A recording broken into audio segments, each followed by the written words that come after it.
Hi, good afternoon, everyone, and welcome to You Can Map Too.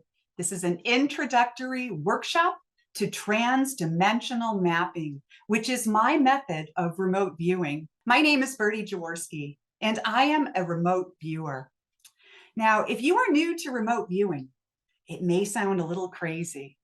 In 1995, the US government declassified the Stargate remote viewing program. And this was a program by which they trained soldiers to become psychic spies.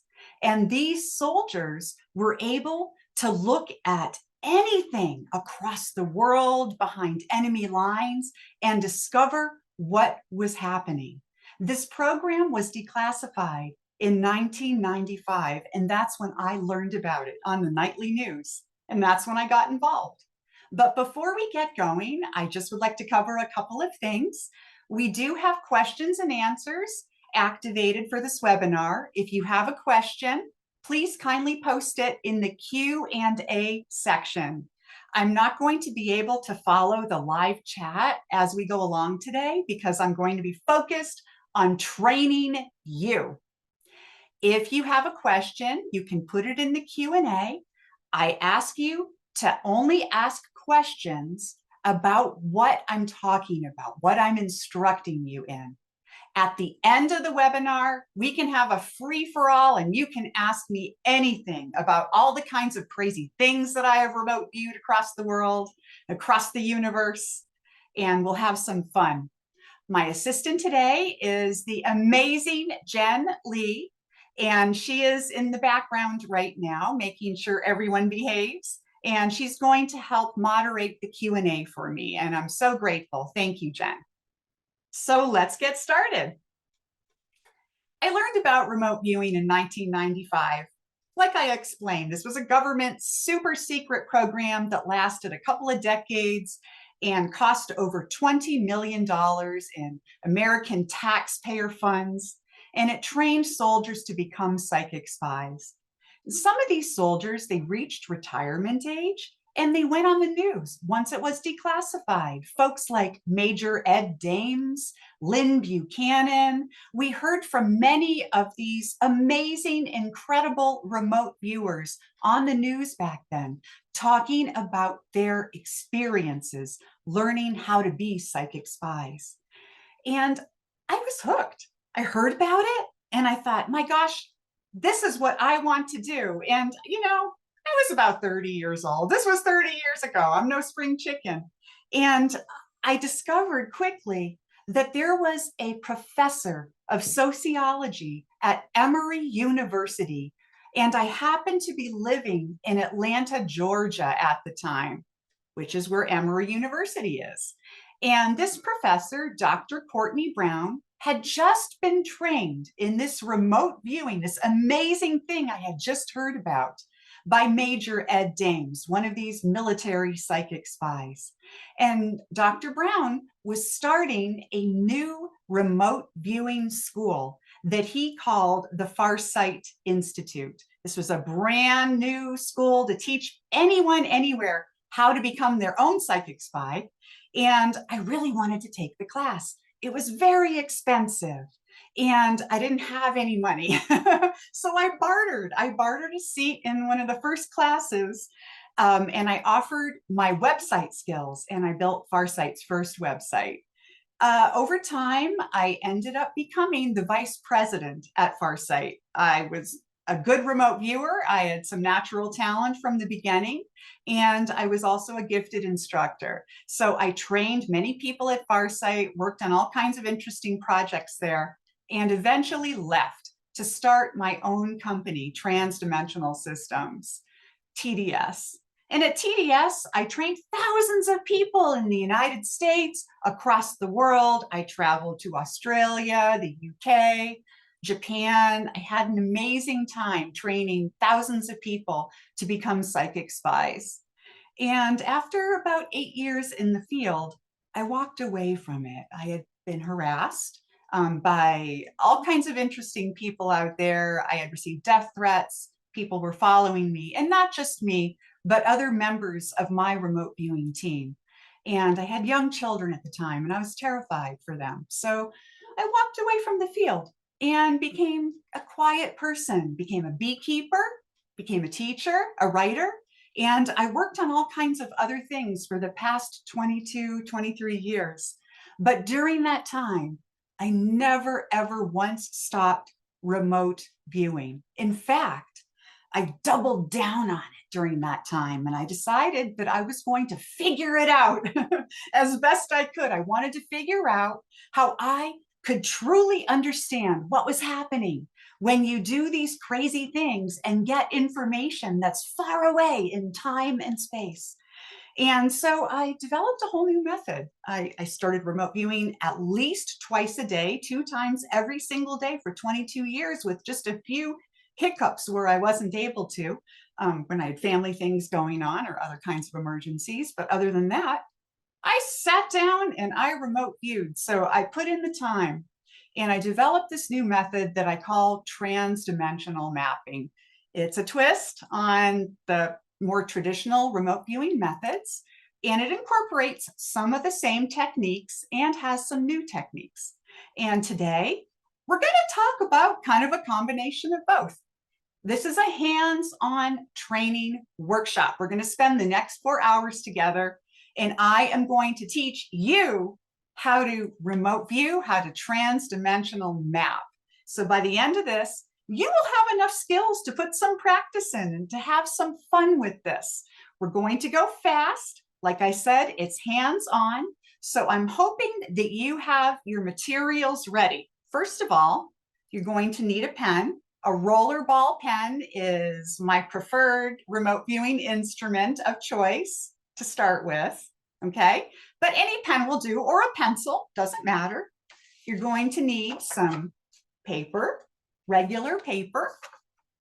And when we get into the mapping, you're going to need, hold on, you're going to need colored pencils, markers, pens, crayons, anything that has a color and an interesting texture. So you're going to want to have really as many art supplies as possible. Colorful ones, colorful ones. That's important, and you'll see why. You're also going to want to have large scale art paper. This is some really big, plain art paper. Now, this is pretty big, and when I do transdimensional mapping, I actually use paper that's about this big and this tall. I use enormous paper, but this is a good size for anyone starting out and just interested. But it doesn't have to be this big. You can use legal size paper, the larger size paper, printer paper, whatever you have. You don't have to go out and buy anything particularly extra. You can stick to what you have or stick to what you can afford. This is a low cost fun here, gang.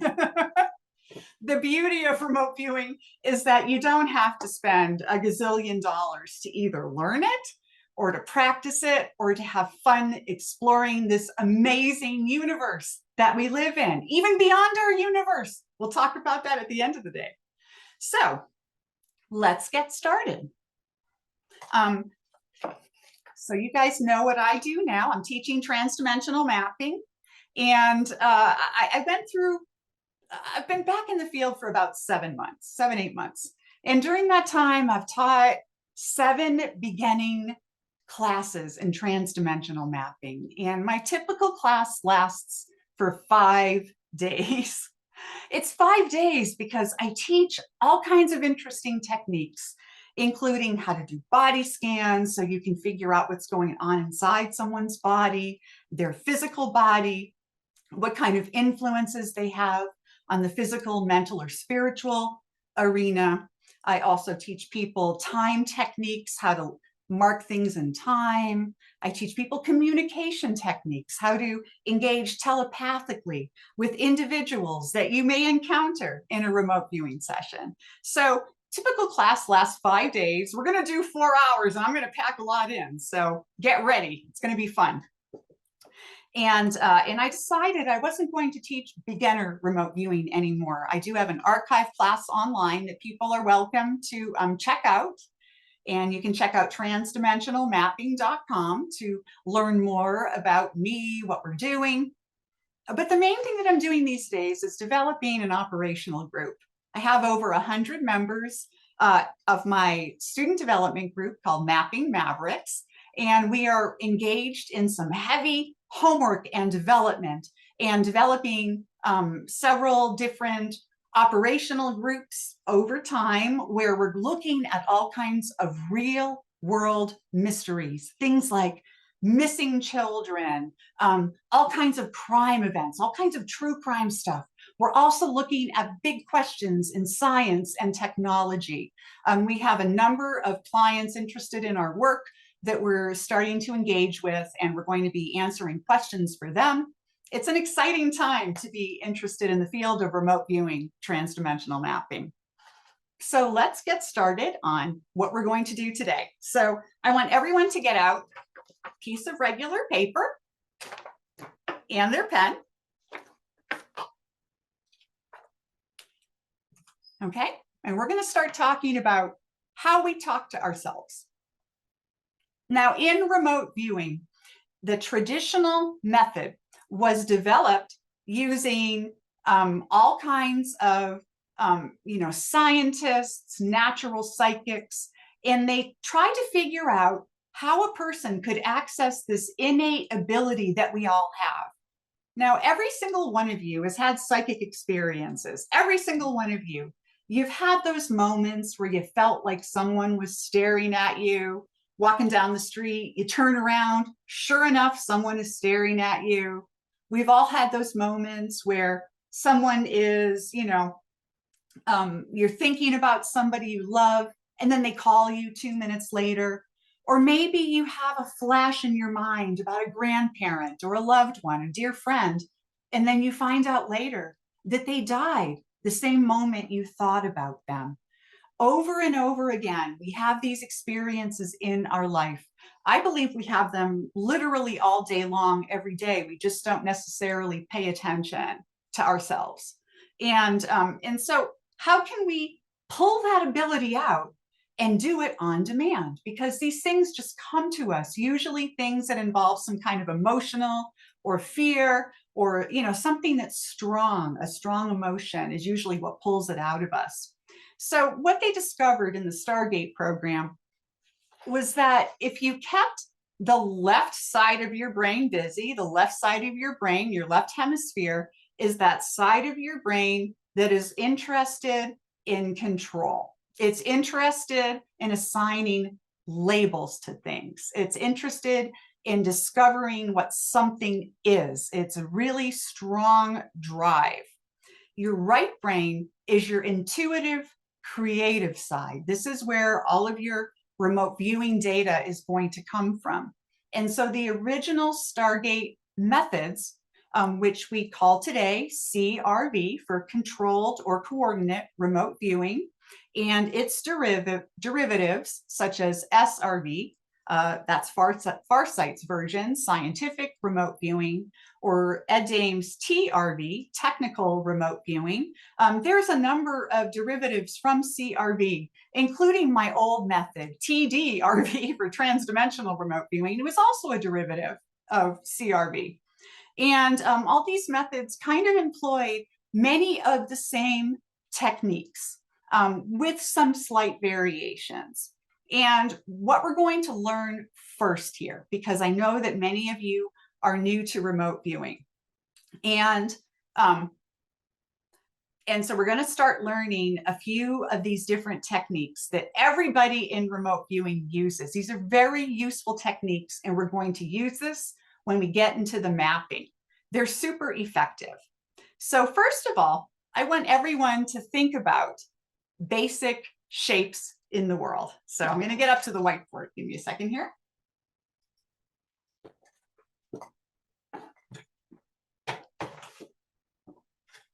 Okay, so I'm going to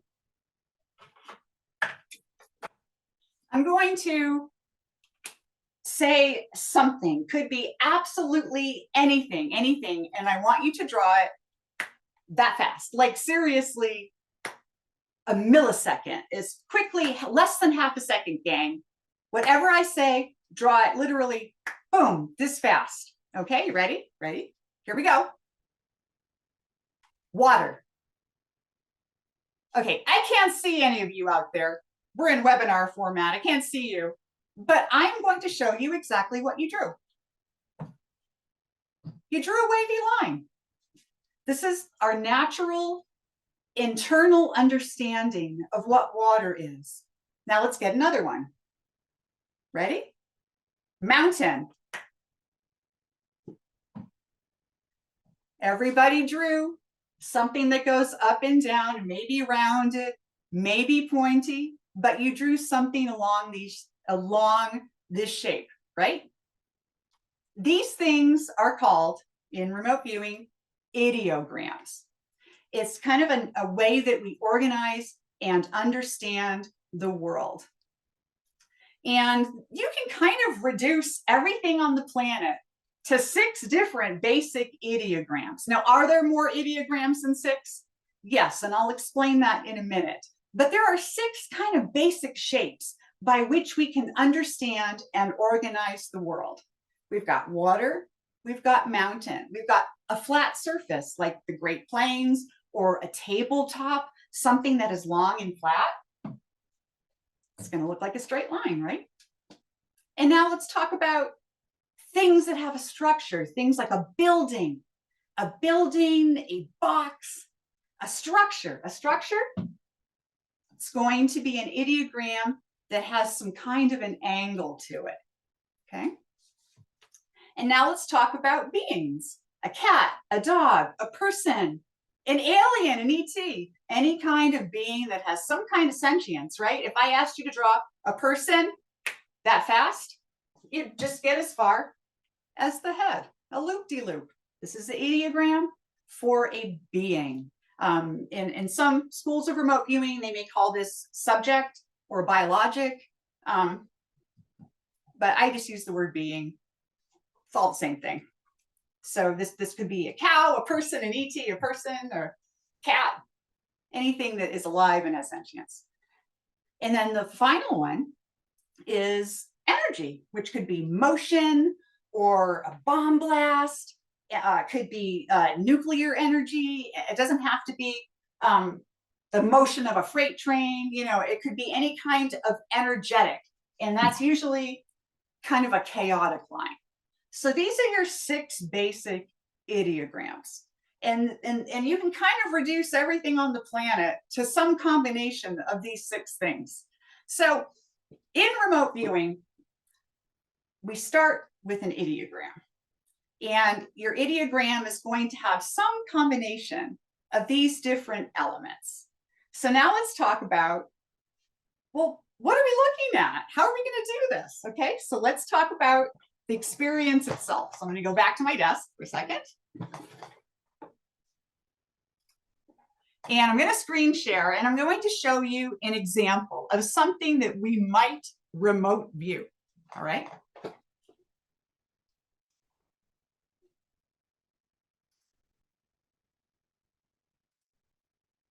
All right, so we are looking here at a roller coaster at Six Flags Magic Mountain.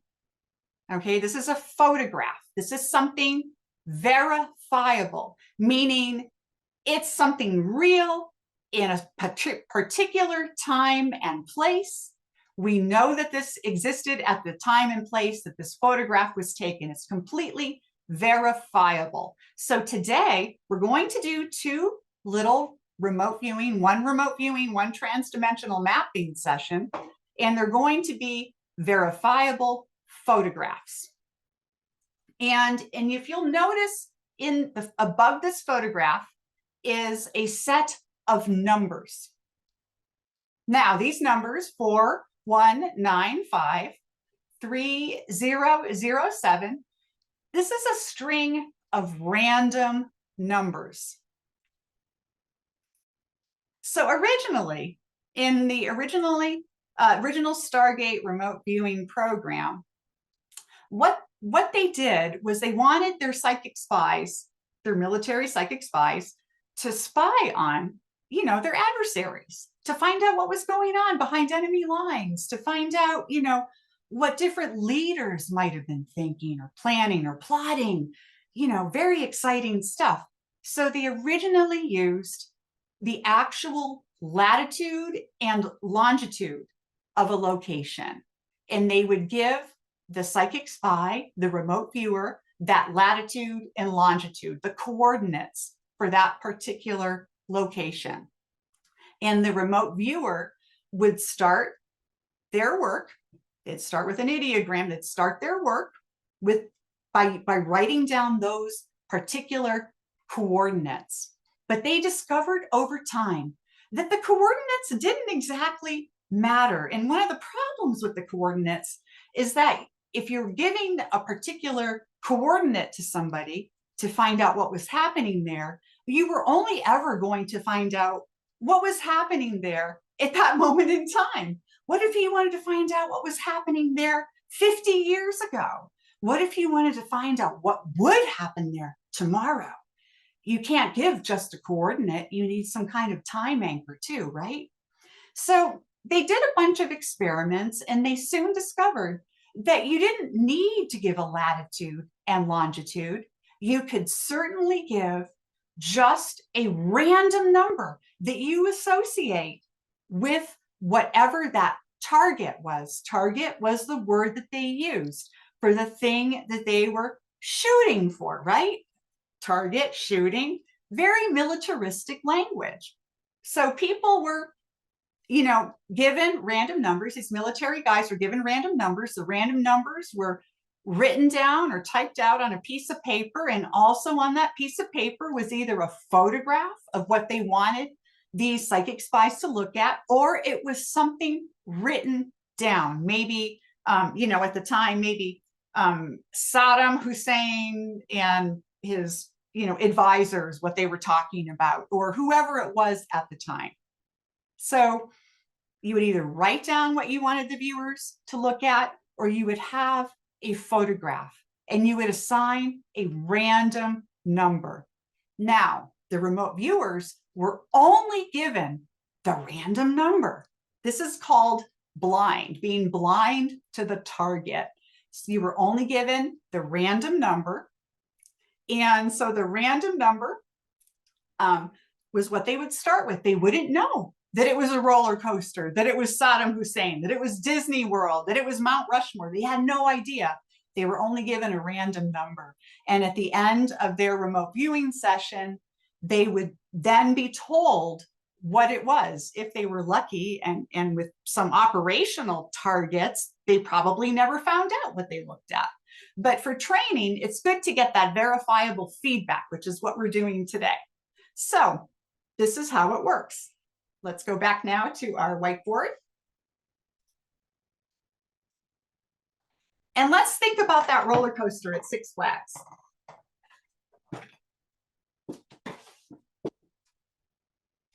I managed to lose my eraser, but I've got a tissue.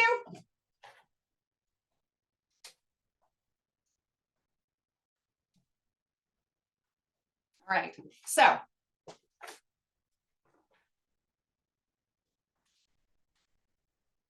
this is the roller coaster deal.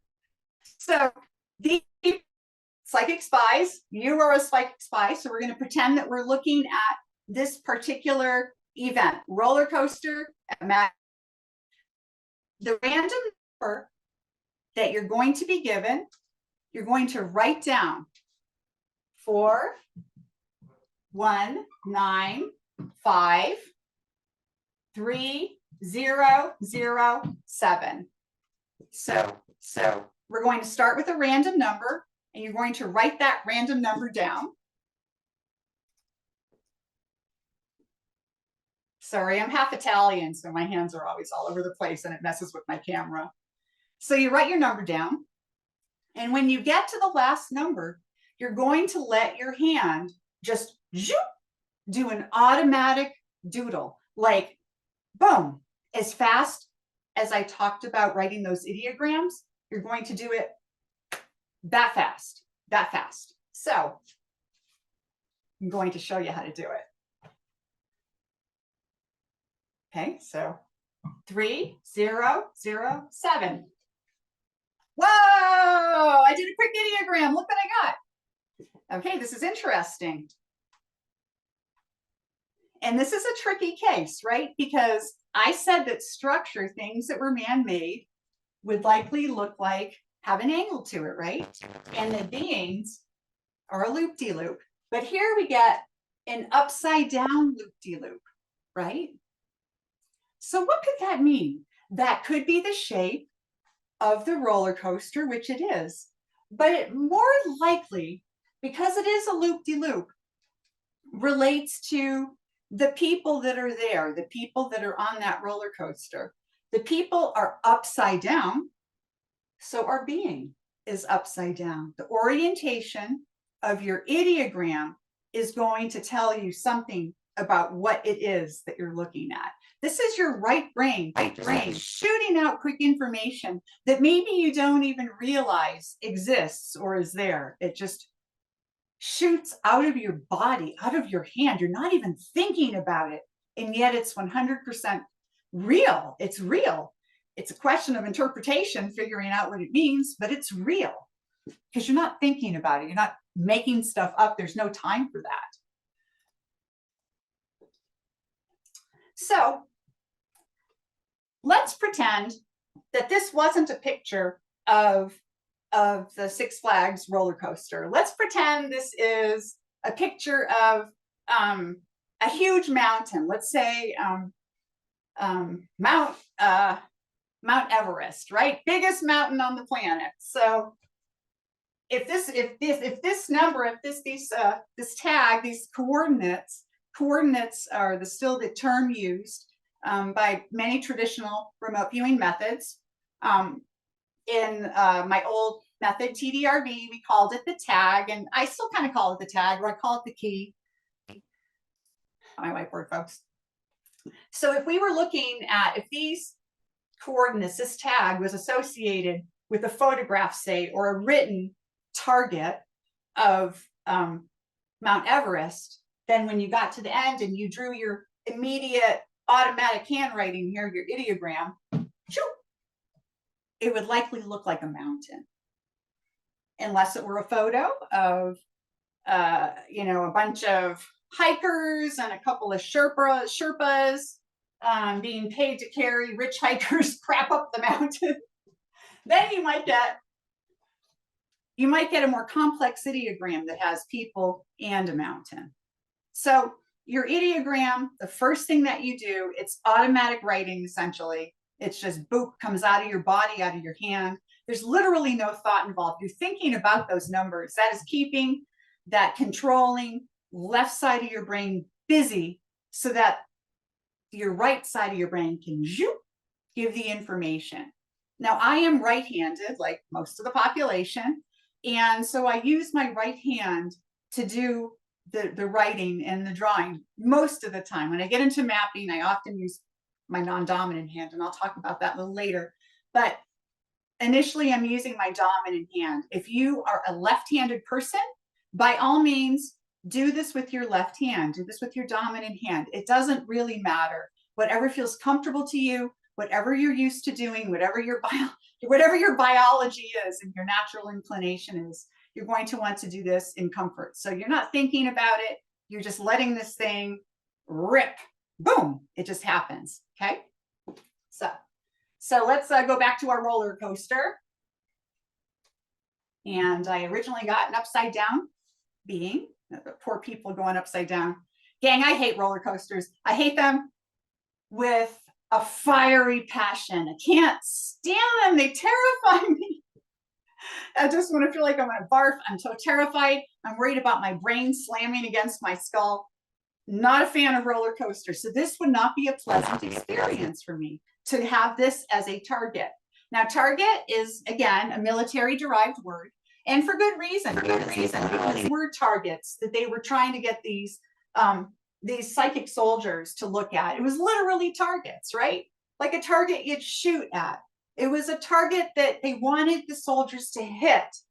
So the word target makes a lot of sense in that whole arena, right? And it makes sense that that's the language that was developed around remote viewing. But I find that a lot of the language used in remote viewing to be very militaristic and to be pretty patriarchal. And as a woman, now an older woman, and as somebody who is not as militaristic as our original psychic spies, I have done some massaging of the language, and I have words that I use today. And so over the course of this workshop, I'm going to kind of shift from the military language, coordinates, targets, into the language that I use. Instead of using the word target, I use the word experience. And this is something I'm going to be talking about over the next few hours, why this is more or should be more of an experience than something that you hit or miss. It's one of the problems with the word target is it implies on a deep subconscious level that you're trying to hit something. And if you're trying to hit something, that there's a huge implication there that you would miss, right? And if you're telling your subconscious that in any kind of way, shape, or form, your subconscious is going to react to that. Our subconscious is a lot like a toddler. Whatever you tell it, it believes, or it gets upset if you chastise it. If you tell yourself, I mean, this is basic psychology, right? I mean, any therapist would tell you, if you are always talking bad about yourself, if you walk around out there saying, I'm a terrible person, I'm awful at this, I'm awful at that, I'm crappy at this, I'm crappy at that. Well, that is what you're training yourself to believe. And then by extension, your behavior and your actions follow. This is established psychological theory. There's nothing new or esoteric about this. This is just reality. The words that we say to ourselves matter. And I believe that this is extraordinarily true in the practice of remote viewing, which is why I feel that linguistics are an absolutely essential part to look at in this process. So I hate the word target. I think that it is psychologically defeating when you end up with a really cool description that may have levels of data that accurately reflect what's happening in that photo, but doesn't maybe look like the photo. So you may say, oh, I missed it. And then you're telling your subconscious, whoa, you got it wrong. And that's going to load you for the next session that you try, because you're going to be on a lesser footing if you have that stuck in your subconscious that you're missing things. So let's get rid of all that. And we're going to think positively about what we're doing and really be like happy and excited about the data that we're getting. And we're not going to use the word target going forward. We're going to use the word experience. The other reason that I like the word or love the word experience is because it implies that there is a lot more to this than something to simply hit or miss, something to simply describe or not describe. It implies that you're having a well-rounded opportunity for reflection and discovery. You're allowing yourself to explore when you have an experience. When you're remote viewing, you're not looking at with your third eye or whatever, whatever the mechanism is, because nobody knows what's going on in remote viewing, like nobody. This is a big mystery. Consciousness itself is a big mystery. We can all do remote viewing sessions and show relatable data that should be impossible for us to know, right? And we still get it. But, nobody knows how this works. There's a lot of scientists now that are looking into what the mechanisms of consciousness may be, into how our mind and body is integrated. But it's still a mystery. A lot of interesting theories out there that I've been keeping abreast of, but we are still in the dark. We only know that we do have this ability and that we can access it. So, but one thing is for sure, and I know this from 30 years of experience and over 2 decades of doing this, spending 2 to 4 hours a day on this. I mean, that's a long time, over 10,000 sessions.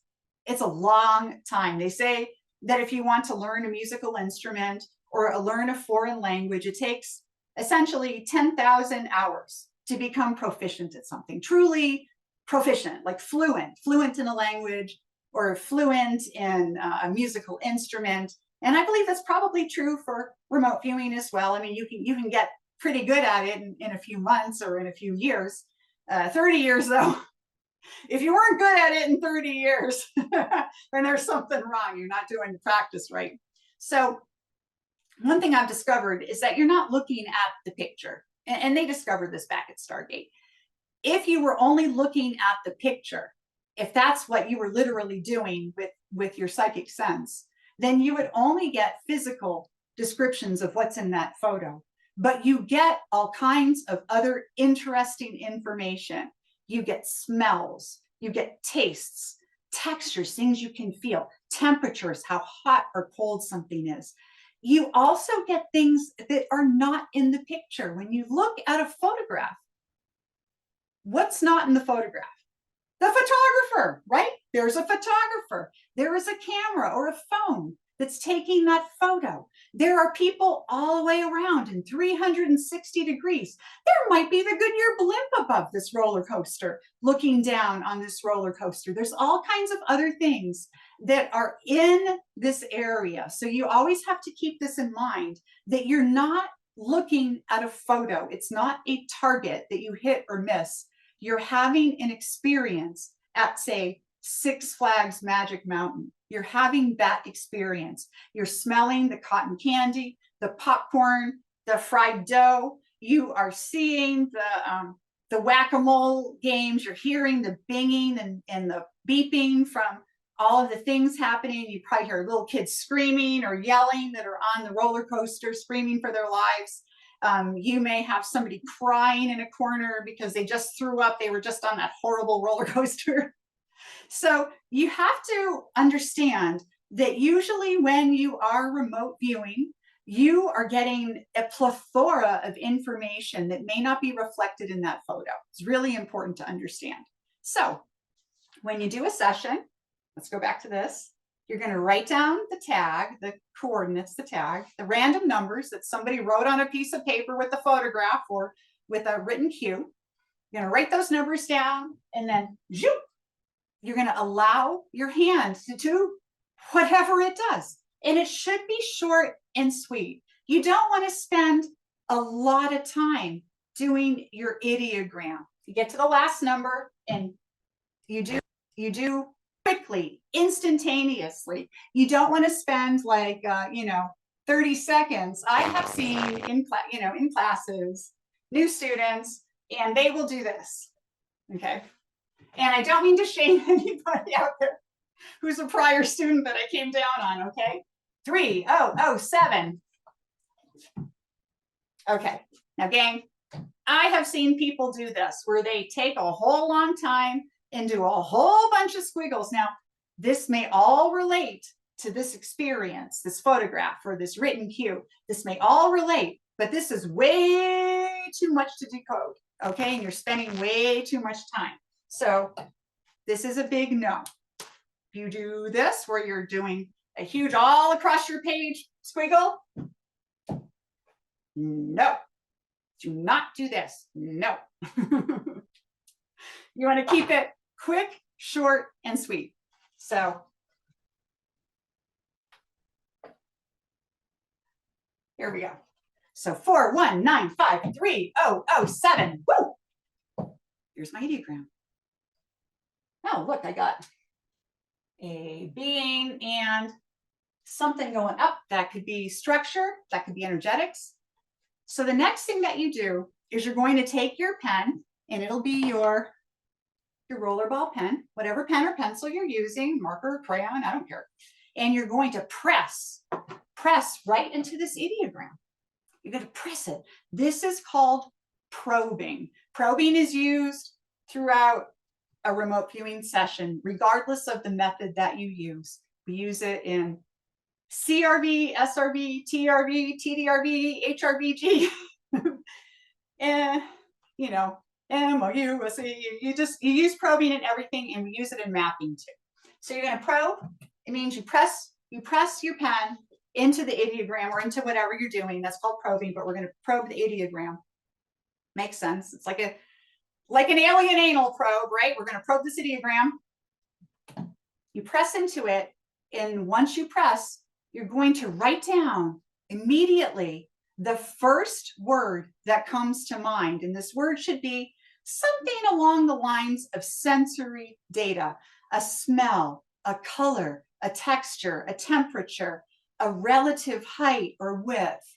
It could be something having to do with emotions or the energy of a place. A low-level word, something simple. You don't want to press this and then write Disneyland. But if you did happen to probe, and that's the first thing that pops into mind, then by all means write Disneyland.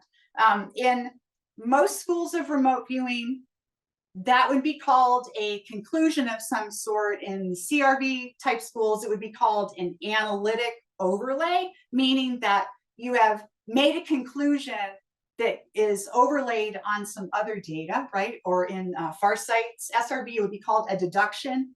And it's usually pushed off to the side in those other schools of remote viewing because it's a conclusion and you want to discard it because you're trying to keep to low-level data. Now, in my method of remote viewing and transdimensional mapping, we work with those conclusions. It's a completely different philosophy. So, but for now, and we'll cover that when we get to the mapping part. But for now, you're going to probe and you're going to write down the first thing. So let's take our roller coaster. So I'm going to get fast, hot. Maybe it's like hot and humid there at Six Flags right now. Scared. That's an emotion somebody might be feeling. Oh, metallic. Smooth. Energy. So you're going to write down, you're going to probe your ideogram, and you're going to write down a quick stream of sensory type impressions, which can include emotions, relative magnitudes, meaning tall, short, you know, how big or small something is, wide or thin, whatever, or anything having to do with energetics, emotions, just something that's kind of low-level data. And for the sake of practice right now, when we do our first little mini session, I want you guys to try to get between 10 and 20 of these words. Really kind of keep probing, and you get what you get. We'll talk about that in a minute too. That's like my tagline, you get what you get. So you're going to write down quick sensory impressions, as many as you can, just quickly. You want to move very quickly at the beginning of a session. The reason for the quickness is because you're keeping your left brain occupied with the probing and the doing, so that your right brain has an opportunity to let loose with this data. So you want to go as fast as you possibly can. Okay, so boom, boom, boom, boom, boom, boom, boom, boom, boom. Really go as fast as you can. Okay. And so we have, say, 10 to 20. So, you know, okay, so let's write some more. White. Forward. Upside down. Okay, et cetera, et cetera, et cetera. So you got 10 to 20 words. Once you're done writing those words, you're going to do a quick intuitive sketch. Now, people are different. We have different kinds of remote viewers out there. Some people are more visually oriented. So we have people that are highly visual, and they're going to literally see something. You'll see it in your mind's eye, or maybe you close your eyes and you can see it in its fullness. I gotta stop using my hands. Motion. Okay, so you're going to, you know, you're going to see something in your mind's eye, or maybe you'll literally see something when you close your eyes, or it might be in the forefront of your vision. People are very different here, and you're going to do a quick sketch. Now, some of us may not be visual at all. There's essentially 3 basic types of remote viewers. And this comes out of my own research and in talking to Lord knows how many remote viewers over 30 years. But I've come up with a taxonomy, like a classification system for remote viewers. And it's going to be in my upcoming manual on transdimensional mapping, which is about 700 pages long, to be published shortly. But there's 3 basic types, like the genus, and then we've got the species below that. So the 3 genuses are visual remote viewers. Those are the people I was just talking about. They can literally see what's there. Then you have emotional remote viewers. These are the people that connect in a very deep way with the feelings and emotions of people, places, things. So they may really get into the heads of the people on that roller coaster in this example. Or if there's a dog waiting for its owner at the bottom of the roller coaster, they might really connect with that dog. They're going to connect to the things that are sentient and living. Those are emotional remote viewers. The other, in the third category, and I count myself in this category because I am not a visual remote viewer. I am a conceptual remote viewer. Conceptual remote viewers are the people that generally, they just know what's going on. They may not see things, but they know what's happening. They know the meaning of something. They know the how, what, when, where, why, but they may not be able to literally see something. Now, when I first started remote viewing, I was definitely a conceptual remote viewer. Couldn't see a darn thing. So when we were learning how to do these different techniques and in all of the various methods, so for those of you out there, CRVers, SRVers, you're thinking, we don't do it in this order, you're missing some stuff, blah, blah. Yeah, this is a truncated version for this workshop, but also this is kind of what I taught in TDRV over 25 years ago. This page is called a scan. And so I wouldn't see anything when I got to the point where I had to sketch something. I just couldn't. I couldn't see anything when I first learned remote viewing. But what I would do is I'd put my pen on the page and I would just let it draw. I would just let it draw whatever it drew. Didn't have to make sense. I didn't have to know what I was drawing. So, you know, I might have done something like this, you know. So here's our sketch. And so for me, back then and over 30 years, I have become a visual remote viewer, but it took a lot of practice and a lot of time. But at the beginning, I was conceptual, which many of you are going to be. Visual and conceptual are the two. There's more visual and conceptual viewers, and emotional. Those are more rare. I'd say maybe 10% of remote viewers are visual, are emotional, and visual and conceptual, I'd say, is 40%. So roughly speaking, and I haven't done a scientific survey, but just a general survey, and that's probably pretty close to what's out there. So you can just you can see something and draw it, or you can let your hand draw it. And this page is called a scan. And you can do a scan in either portrait mode or in landscape mode. And we're doing these on our regular printer size piece of paper. Now in mapping, I do this stuff on my big paper and I do it in different orders, but for the sake of this workshop, we're going to do it on small pieces of paper. This is called a scan. So let's just reiterate what we do, and let's take a different example other than the roller coaster, because I don't want to feel like I want to throw up. So hold on, erase this.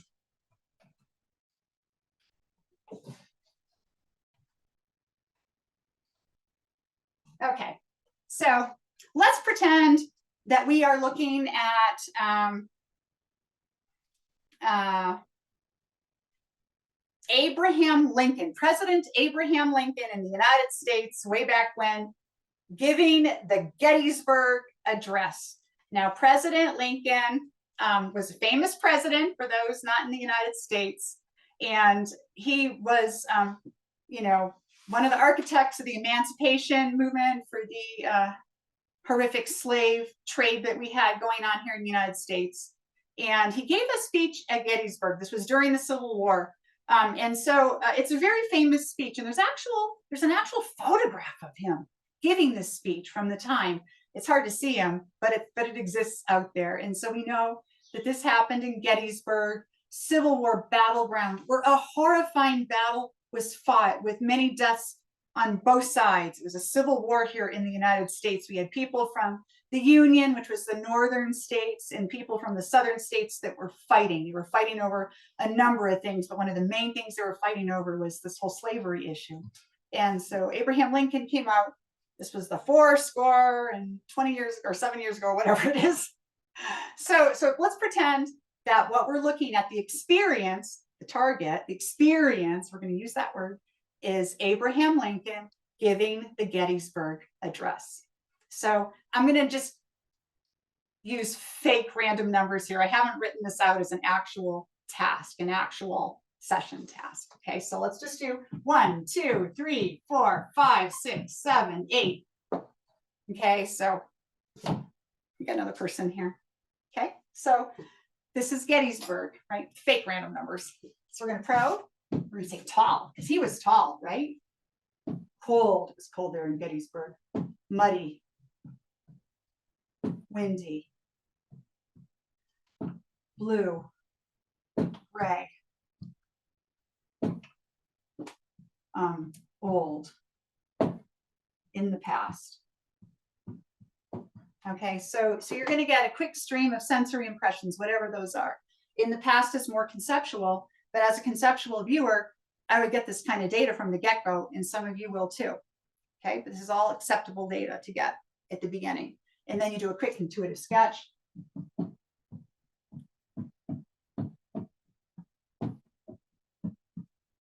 Okay, so we've got Abraham Lincoln here, a stovepipe hat, and all of the people around him.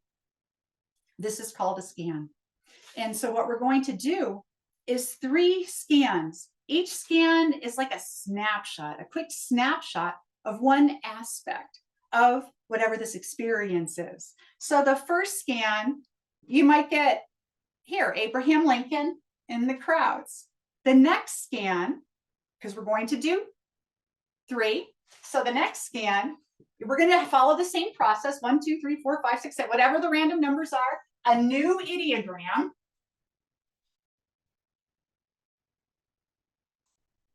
5, 6, 7, 8. Oh, getting the structure. Okay. Ooh, hard. Short. Energy. Fast. Metallic. Wooden.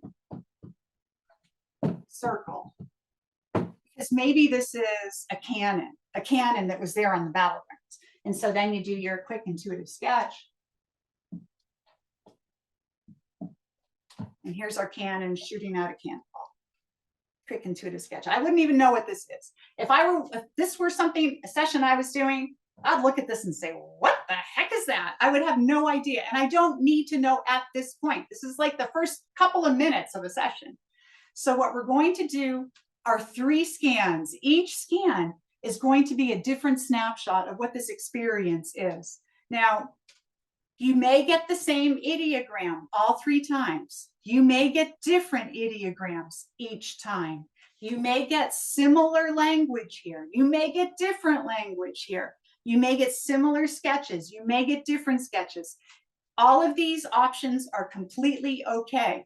We're going to do 3 scans, and we're going to do, we're going to do the same thing. I'm going to walk you through it. We're going to do an actual one right now, and then we'll talk about it. And then I'm going to talk about my philosophy. You get what you get, because this is an important part of the process. So let's give it a whirl. Let's try some remote viewing. This is, again, based on the original military method. This is a very simplified version of the beginning parts of the military method. And then after we get through doing a practice session, we're going to dive right into TransDimensional Mapping, where we take this to a completely different time and space and really explore what's happening. So what we're going to look at now is not Abraham Lincoln. We're not going to look at the roller coaster. We're not looking at Disneyland. We're not looking at anything that I've talked about so far this afternoon. We're going to be looking at something completely different. So I'd like everyone to get out. You're going to use 3 sides of paper. You can do front and back if you like, or 3 separate pages, whatever you feel comfortable with. If you have a tablet, that's also fine to use. I do have a really large graphics tablet, really fancy one, that I sometimes use to do sessions on. I don't like it as much as paper because I like the tactile sense, which we're going to talk about when we get to the mapping. But I do use it sometimes. So It doesn't matter what you're using. We're just having some fun here. And again, guys, this is just practice. So let's reiterate what we're going to do. I am going to choose right now an experience for you. I have a really cool one all set. Something could be anything, anytime, anywhere. Well, as long as there was a photographer there, it's something. So it's verifiable. You're going to get immediate feedback. And what we're going to do is I'm going to read off the random numbers that I have associated with this experience.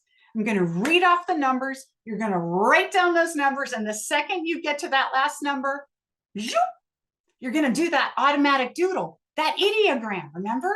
And then you're going to probe it. And you're going to write down between 10 and 20 quick sensory impressions. And then you're going to do a quick intuitive sketch. And again, you may see something and draw what you see, or you may not see anything at all. And then just let your hand just do something. It doesn't matter if it looks like anything. It really doesn't matter. This is the very beginning part of a remote viewing session. And you're not supposed to be able to describe accurately and with clarity what this experience is yet. You're just dipping your toes into the experience. You're just having a quick impression of it. We're going to do 3 scans, and I'm going to walk you through every single step of the way. So fear not. And then after this, after I reveal, and then I'm going to talk about what your data might look like. And then we will have some time to do a few questions and answers before we move on to the mapping. So here we go. Let me find the ultimate fun, strange, or wonderful, or beautiful, or terrifying, or scary, or who knows what experience.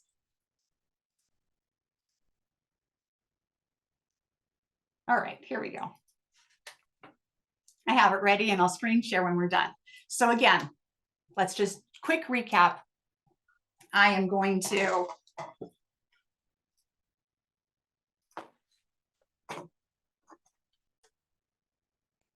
give you the numbers. You're going to write them down as I say them. When we get to the last number, you're going to allow yourself to do a quick intuitive sketch, like seriously, that fast, guys, like millisecond, boom, as quick as you can, super fast. I don't want anyone thinking, no pause, no taking a break, boom, just do it.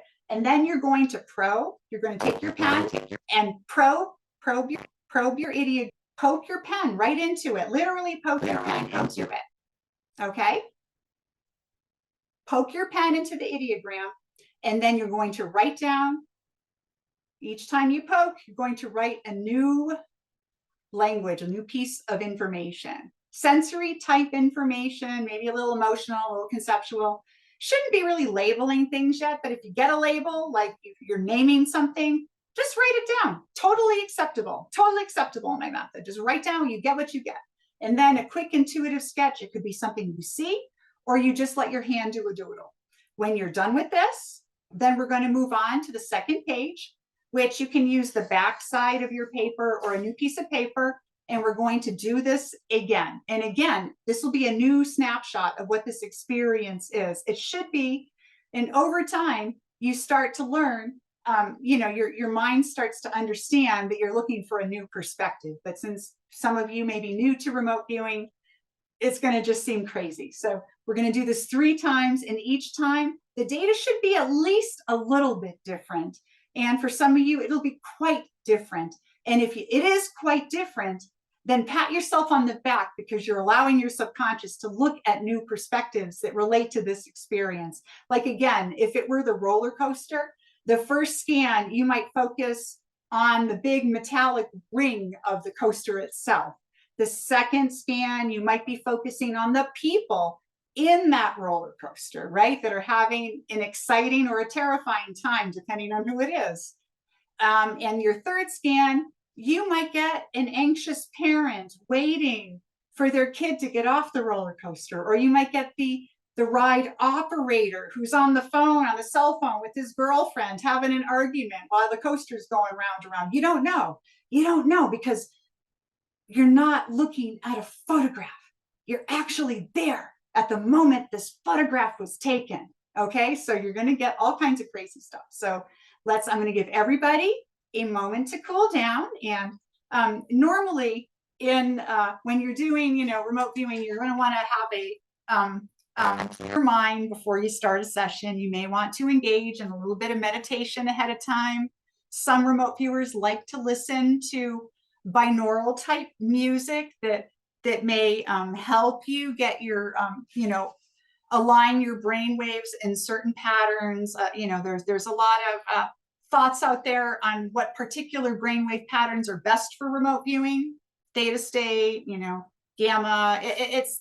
There's a lot of information out there that you can look into. We don't have time to get into that today. So you can, if you're doing this at home, after this workshop and you want to do some practice, it is nice to take a few minutes to just cool down, take a few deep breaths, make sure you're in a nice quiet place where it's just you and the paper. It's up to you. We don't have time to do a big cool down right now, so we're diving right in. Okay, get your stuff, gang. We have a lot to cover, so we're going to dive right in. We're going to only spend just a few minutes on this, all right? And I'll walk you through every single step of the way. Hope everyone's ready to be a psychic spy. Here we go. And again, after I read them, you're going to write the numbers as I say them. The second we get to the last number, it's going to be 2 sets of 4 numbers, like 1, 2, 3, 4, 5, 6, 7, 8, or like the roller coaster example, whatever that number was, 1958307. Just boom, whatever it is, and then boom, and your ideogram is going to give you some kind of a clue. We don't have time to get into all of the intricacies of ideograms, but it might be something that looks like water, or a structure, or a mountain, or a person, or energy, or a flat surface, or some combination thereof. Here we go. I can't wait to see what you guys get. Here we go. 1191 4308. Quickly do your quick ideogram. Now probe your ideogram. Probe it with your pen and write down a quick stream of sensory impressions. Every time you probe, write something down. First thing that comes to mind, whatever it is, write it down. Colors, textures, temperatures, sizes, smells, tastes, energies, how hot or cold it is. Boom.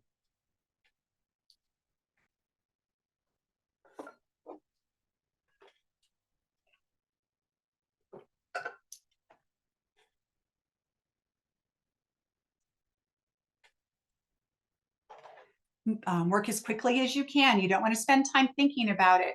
It's probe and go, probe and go. Okay, when you're done with getting between 10 and 20, quick intuitive sketch, quick. Just let your hand do it if you don't see anything. If you see any shapes or symbols or anything, draw what you see.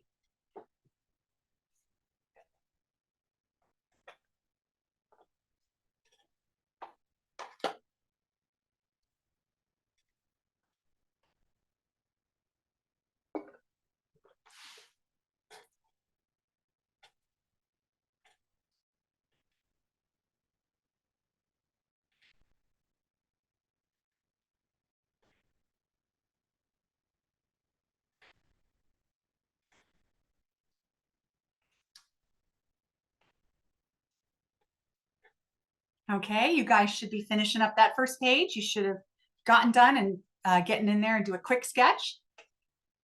We're going to move on to the next page. Turn your page over or get a fresh piece of paper out. We're going to do this again. Same exact thing we just did.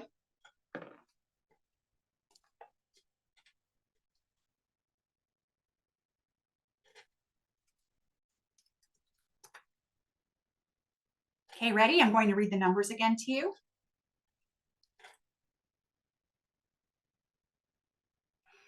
11914308.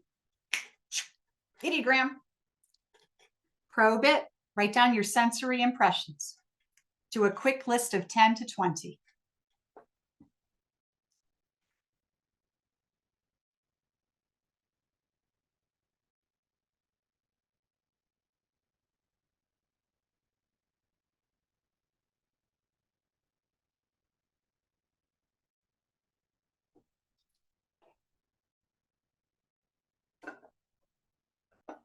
When you're ready, do a quick intuitive sketch.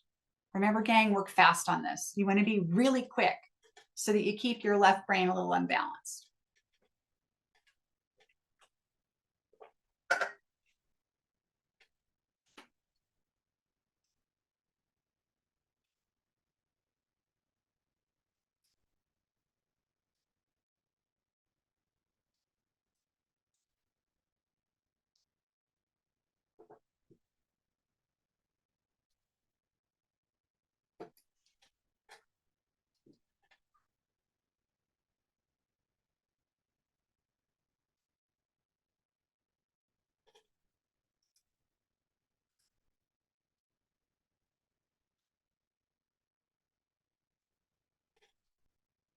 Okay, we're going to move on to the third page now. You guys should have finished that. Like I said, you got to work quickly on these. The quicker that you do, the less you're going to be stewing over what you should put down. You just want to let your mind just dump it out. Here we go. Third page.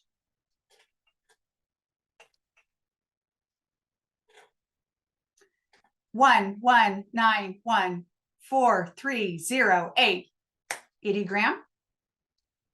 Now probe your ideogram. Write down your sensory impressions, colors, textures, temperatures, smells, sizes,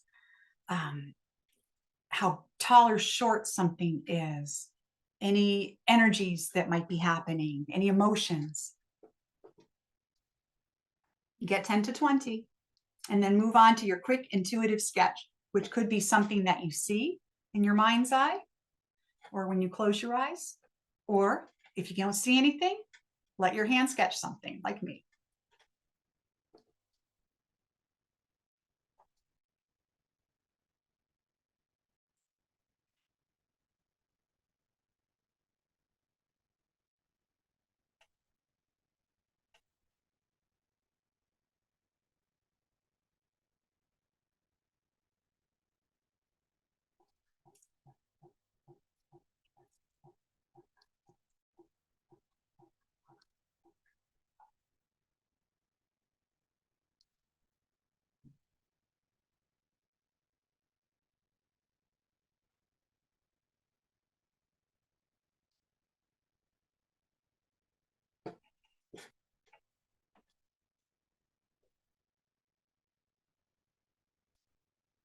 Okay, you guys should have finished up. You ready for the reveal? Now, normally when I teach this in a regular 5-day class, I don't reveal it right away. What I do is I have students share their work first.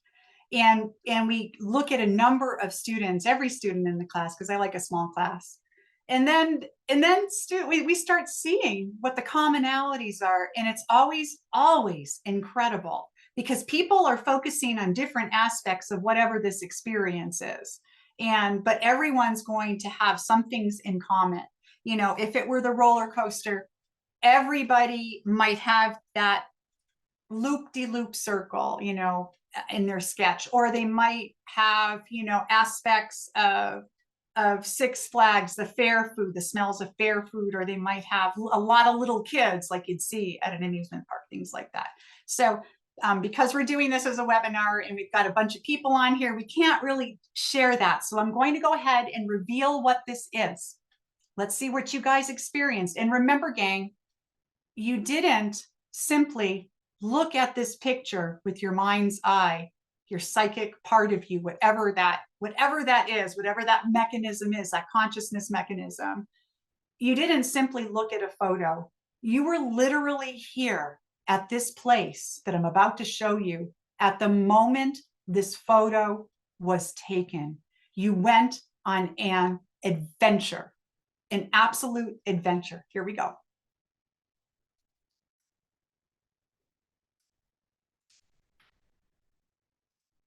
Okay, gang. You went to the Great Pyramid at Giza. And there's a guy on a camel there. And we've got some tourists. There's some tour buses on the road going around the pyramid. And there's a bunch of people milling about. You can see all the stones of the pyramid. It's pretty cool, pretty cool. And I'm going to see if I can, I will post links to all of these photos on the YouTube version of this after this event is through. I saw in the chat, glancing at it, that the YouTube for some reason didn't come live. Lord knows what I did wrong, but I will post links to this on the YouTube so that you can have access to all these pictures. So let's talk about the kinds of things you might have gotten here. You might have gotten a mountain-shaped ideogram, because this is very much like a mountain. It's a tall mountain-like structure. You might have gotten an ideogram with an angle, because this is a man-made structure of some sort. We don't, nobody knows exactly how the pyramids were put together. There's a lot of questions, archaeological questions, about how humans of that time were able to build something like this, and the dragging of the stones over many miles in the construction of this is still a mystery, but it's human made in some way. So you may have gotten the animal, the camel. You may have gotten the heat there. You may have gotten the idea that there are tourists here. You may have described this as a mountain setting because it has that mountain shape and the big sky behind it. This is a desert location, so you may have gotten things that it's dry or sandy.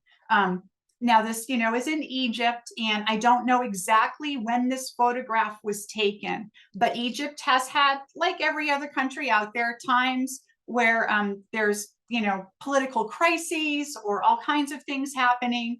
So you may have picked up on the culture here, the Egyptian culture, or the dichotomy of rich tourists from Europe and America visiting a country where maybe there's more poverty. You may have picked up on the idea that people have traveled from a long way to come see this. There's all kinds of interesting things that you may have gotten on this. So if you didn't draw a pyramid, it does not mean that you were wrong.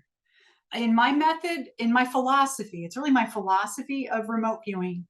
And to me, my philosophy is my method, which we're going to talk about because we're going to get into mapping now. But my philosophy, I call it, you get what you get. I 100%, after doing this for 30 years, it's a long time, folks. It's a long time to be obsessed with a subject matter like remote viewing.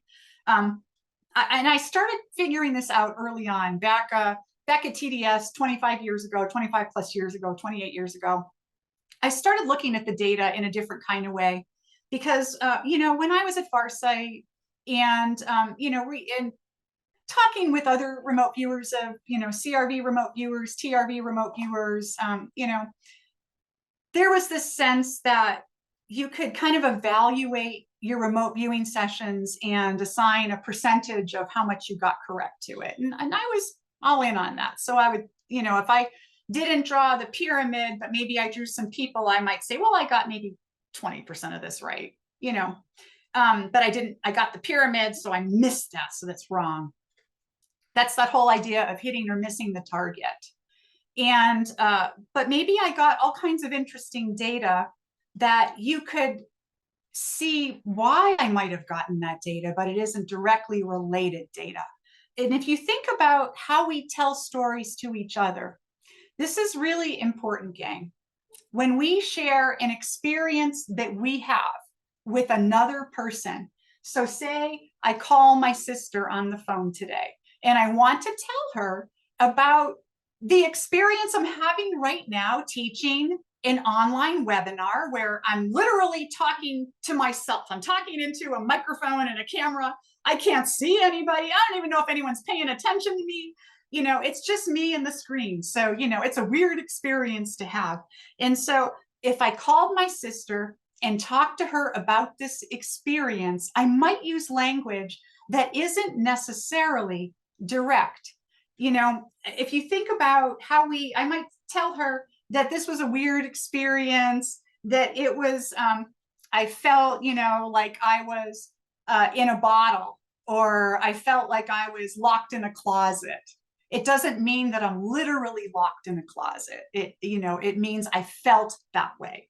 If you think about the language that we use, like a lot of times, if you think about the language we use when we talk about arguments, typically we use a lot of war-like metaphor. When we talk about arguments, we'll say things like he defended his position, or she attacked his argument, or they won the debate, right? Those are all metaphor type descriptions. And this is the way that we process information, through metaphor, through comparison, through storyline, through symbology. And this is the same in remote viewing. We are who we are. We're going to relay this experience like we do a story. And this is really important here, because a lot of people that get into remote viewing feel that their data should be 100% directly relevant. They want to see just the pyramid. They want to see sandy, dry, blocks, triangle, pyramid shape. They want to see literal, direct language. But that's not how we talk to ourselves, and it's not how we talk to each other.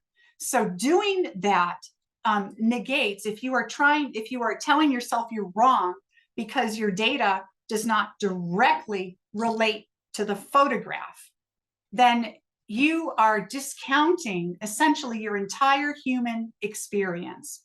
We come to this with whatever baggage we bring. We come to this with whatever education level we have and the kinds of classes that we've taken over the years. We come to this with all of our knowledge, everything we've ever seen on the internet, everything we've ever read.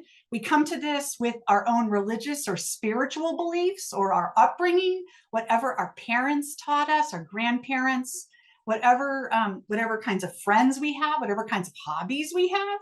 We have an entire lifetime locked up inside of us. And when we have an experience in remote viewing, all of that experience comes into play, and we can't help but filter the experience through our own real world understanding, our own internal understanding. So that's going to come out in your session. So in my method of remote viewing, I call evaluating your data, I call this deconstruction. And what I always ask students to do is, after a session, to go through and to justify every single piece of data that they put down. So if they got something that doesn't seem like it fits in with the picture, try to figure out why your mind might have given you that conclusion, or that metaphor, or that comparison, or whatever piece of data it is. Try to figure out what in this picture, or what in this experience, what might be around there, is reminding me of this. Those are good questions you can ask. Why did I think that it was Disneyland? Or why did I think this was an ocean? A lot of times a desert, people might see a desert like an ocean. It is an ocean. It's an ocean of sand. And a lot of deserts out there literally were oceans at one time. And the sand is comprised of ancient marine, crushed marine beings of some sort, ancient marine snails or whatever was up there zillions of years ago, right? So you have to really start to look at the data in new and interesting ways. And what mapping does, which we're going to start talking about next, it allows you to figure out why you're getting what you're getting, why you're getting it, and figure out relationships between things. So let's get on to mapping now. We still have a lot to cover, gang. So now we've done 3 scans. And I also want to point out that this is, for some of you, this may be the very first remote viewing session you've ever done, right? This is like brand new to you. And the first few times you do it, it can feel strange. It can feel stilted. You cannot help but get your mind locked up in what you're doing and try to figure out what the heck you're doing. You can't help it. You just can't help it. And it takes practice in a long time. I always say to my students, practice, practice, practice. It's that old joke. How do you get to Carnegie Hall? Practice, practice, practice. It's the same thing. It's like learning a musical instrument. If I gave everybody out there a saxophone today and you've never played the saxophone, after one lesson, how great are you going to sound? Maybe you could squeak out Glowworm or Mary Had a Little Lamb, maybe after one lesson, but it wouldn't sound very good, right? But the elements would kind of be there, and you could kind of see how with some practice, you could master that instrument. And remote viewing is a lot like learning a musical instrument or a foreign language, in that it takes some practice and understanding. And it's not just practice, practice, practice. It's smart practice. It's perfect practice makes perfect. Not just practice makes perfect, but perfect practice makes perfect. So you're going to want to deconstruct your sessions afterward. And by deconstruct, again, I mean just go through and figure out why you got every piece of data. Come up with a reasonable explanation. And the reason for doing this is not just to make you feel better about what you just did, but to build that language with your subconscious, with that inner psychic part of you. Because that inner psychic part of you is just, it's just starting to come out, starting to, give you data, but it doesn't really know what it's looking at because it's new to this. And it doesn't know what your waking mind wants to see. So it's giving you packets of information in terms of metaphor, descriptions, comparison, symbology. And it just takes some time to build that language, but you can do it. You can do it.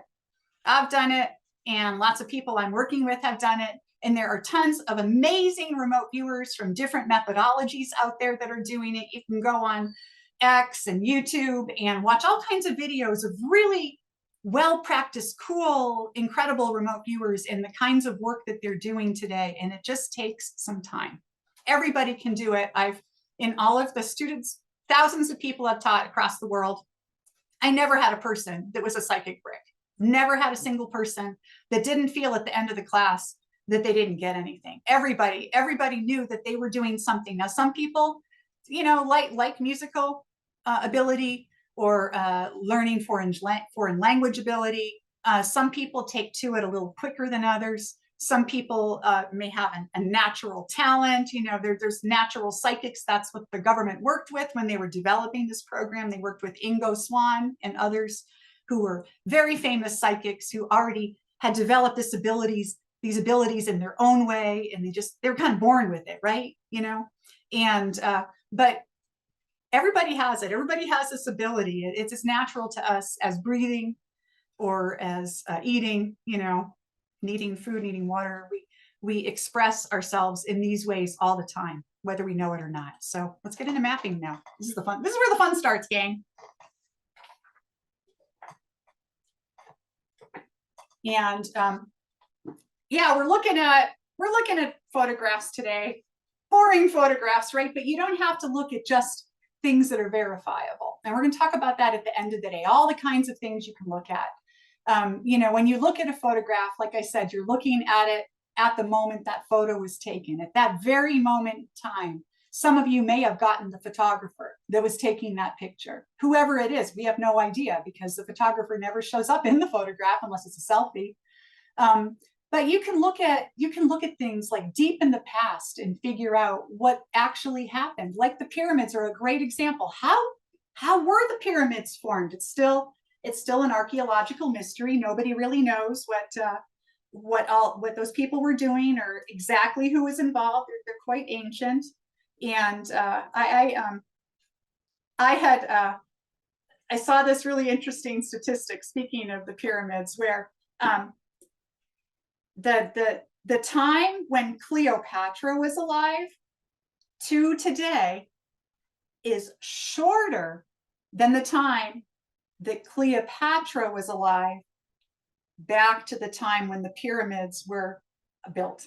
So it was a longer time period between the original construction of the pyramids and Cleopatra's time than Cleopatra's time and today. That just tells you how ancient those pyramids are.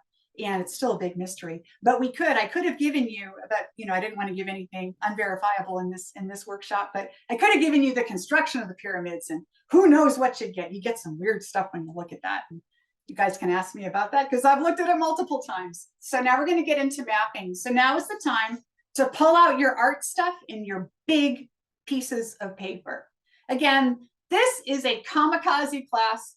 I'm just throwing stuff at you, and you can watch this again. This will be posted on YouTube. I will get it up right away after this is ended so that you can rewatch if you'd like to, or share it with others.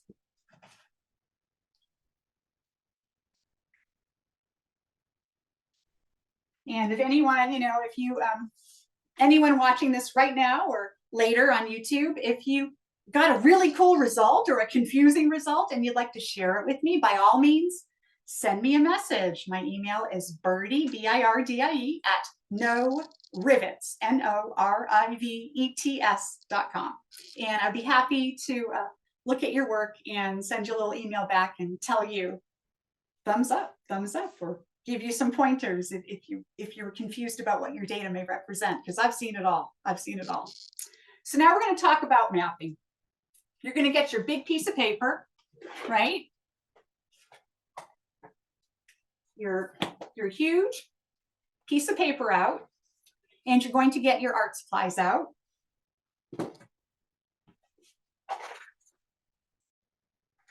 Right, I have a cool little art caddy. I've got all kinds of fancy colored pencils, colored markers. I've even got some watercolor markers. I've got some crayons over here too. And you're going to start using these now on the mapping. So you're going to take, let's pretend that we're doing the pyramid again. Okay, we'll pretend that we're still working on the pyramid session. So let me go back to whiteboard. So what you're going to do now, and this is when I teach transdimensional mapping, I teach it in these different steps in a 5-day class. We start just like we started right now doing scans, and I teach it pretty much the same way, a little more instruction because you have more time. And then from scans, we move on to maps. The map is the big piece of paper. So this whole section, this whole half of my whiteboard, let's pretend this is my big, huge mapping paper, okay? And so what the next step is when I'm teaching this is I ask the students to take their 3 scans and to put them on the table or desk, wherever they're working, in front of them, and to have their big piece of paper next to them. When you get a little more practice with mapping, you don't need to do scans. You can start with the big map. But we're going to use scans today to launch into the maps because I think for new students, that's just a little bit easier. So what we're going to do is you're going to take your 3 scans and you're going to look at your data. You've done 3 sketches, you've done 3 ideograms, and you have 3 lists of low-level sensory, size, emotion, conceptual type data. And you're going to look at your big map, your big page. I call that a map. We call those maps, okay? So you're going to look at your map and you're going to figure out where you're going to put this data on the map. And you're going to transfer the data over to the map. And you can do this in a number of ways.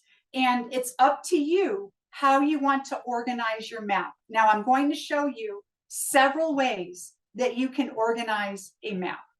It's, this is a very highly individualistic practice. Mapping this is one way that it's very unlike the other methods of remote viewing. And the other methods, you would do something kind of like those scans where you would do ideograms, sensory data, sketching, depending on the method, on different pages, or, in CRV, they call them stages, different stages. In SRV and Farsight's version, they would call them phases.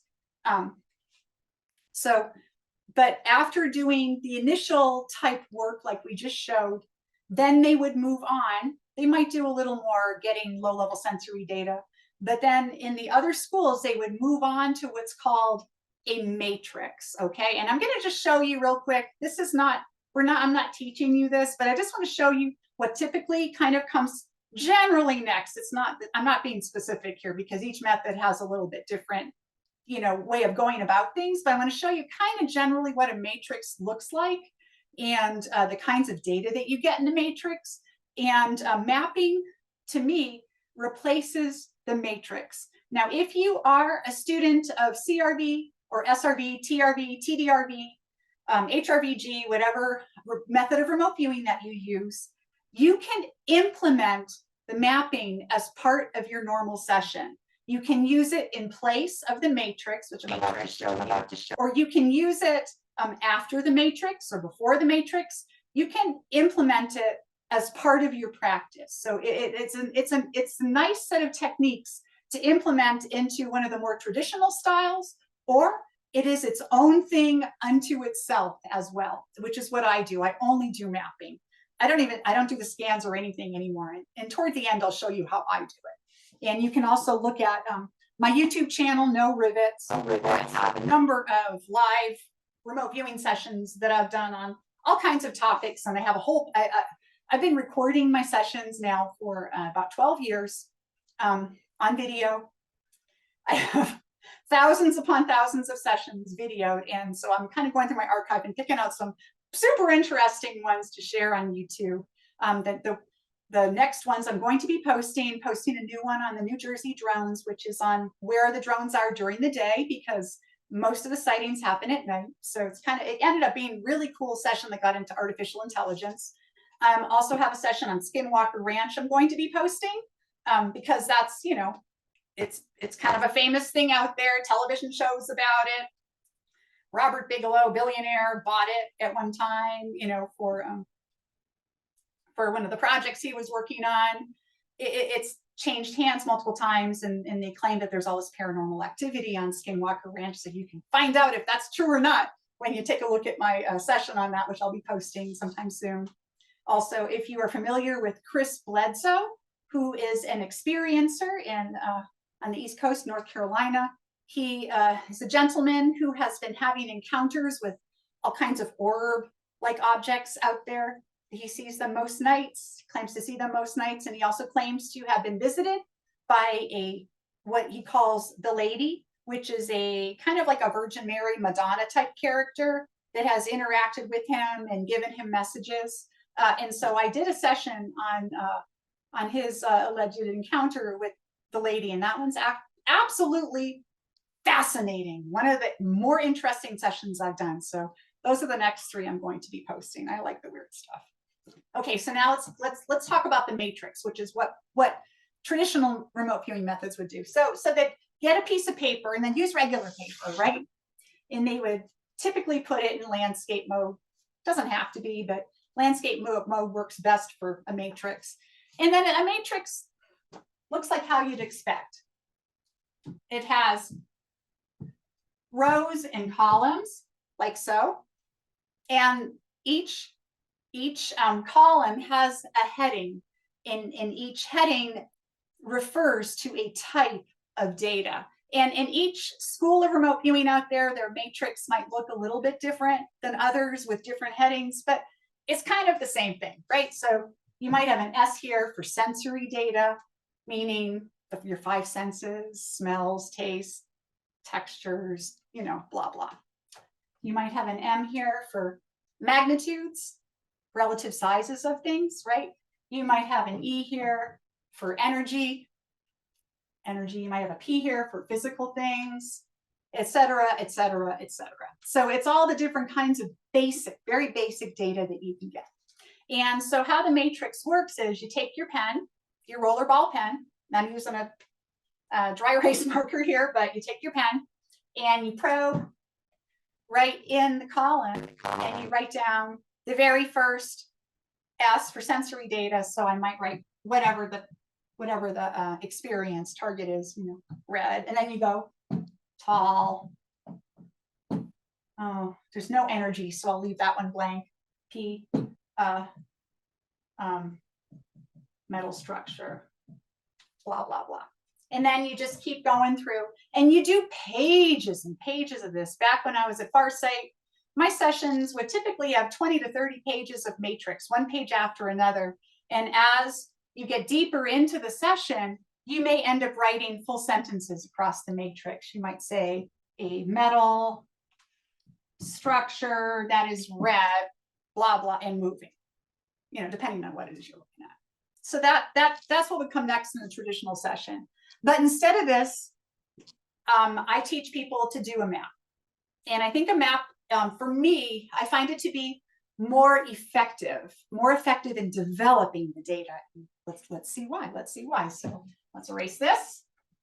So we're not doing a matrix. And if you are a student of more traditional remote viewing methods, by all means, keep doing your matrix and add a map after or do a map before.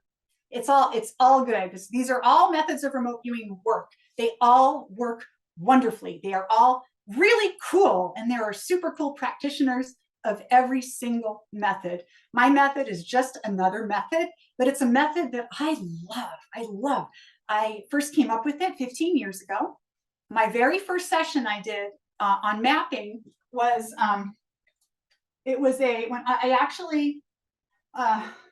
I came up with this for a lot of reasons. It's mostly because I wanted to be able to explore all of that data that wasn't direct. Let me get a sip of water here.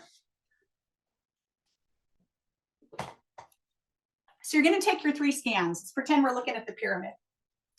And you're going to look at your big map, your big page, and you're going to have all your data out in front of you that you've already gotten, and you're going to figure out a way that makes sense to organize it. Now, let's say that you happen to get similar ideograms on all 3 times, and your sketches looked really similar all 3 times. Say you got a pyramid type structure all 3 times. Maybe you got something looks like that, because the pyramid isn't, the sides are not smooth. It has all these notched blocks, right?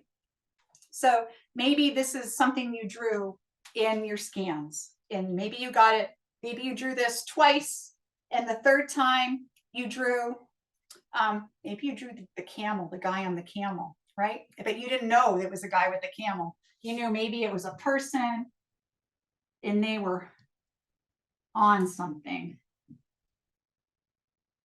Okay, maybe you thought it was a guy on a horse, or a guy on a cow, or a guy on a rhinoceros, or a guy on a tricycle, but you got a person on something that was moving. So on your map, you're going to want to transfer your sketches over. And say you got this on one map, on one scan, and this thing on another scan. You have to decide where you want to put these on your map. And it's okay if you put them in areas that aren't necessarily related to each other. So maybe you got this big pyramid type thing on one scan, and you got the guy on the camel on another scan, right? But you don't know, you're looking at your scans and you're not really sure where to put things. So maybe you put your guy up here. Okay. Because you don't know how this is related to this yet. And then you've also gotten all of that cool language that you've written down, the 10 to 20 things per scan. And when you're drawing these things, this is your chance to shine with your colors. You may have, I'm going to do this. So maybe, you used your regular rollerball pen on the scans and you drew the pyramid type shape thing. But when you go to your map, you're going to allow your intuition to figure out what utensil to pull out to draw with. And just let your intuition guide you. Grab and go. Don't think about it, because the color and the texture, maybe you choose a fine tipped pen. Maybe you choose a watercolor pen. Maybe you choose a colored pencil. Maybe you choose a crayon. The color and the texture of the utensil are going to tell you something about this experience. So I don't have a brown dry erase. I'll use red. Let's pretend this is brown. And so I would have grabbed whatever and drawn my pyramid, whatever color and texture makes sense to me. Now, the way this comes out in a session, for example, in a class I did, my first class coming back into the field was last August. And one of the experiences that I gave to the students. It was a very small group of students here in Albuquerque, and it was all but one student was local. They were all just friends of mine from my UFO group, ABQ UFOs, and none of them had any remote viewing experience or any real knowledge about remote viewing. They were just like, I told them, oh, I was a remote viewer. I'm still a remote viewer, been remote viewing all these years. You guys want to learn? And they're like, oh, sure. And they didn't know what they were doing, and this was completely new to them. But the thing I gave them, one of the things I gave them was a photograph, and it was a photograph of the filming of The Wizard of Oz. And it was like a behind the scenes photo from the time when The Wizard of Oz was filmed. And it was a photograph of Dorothy, the actress playing Dorothy, wearing Dorothy's dress and her hair all done up.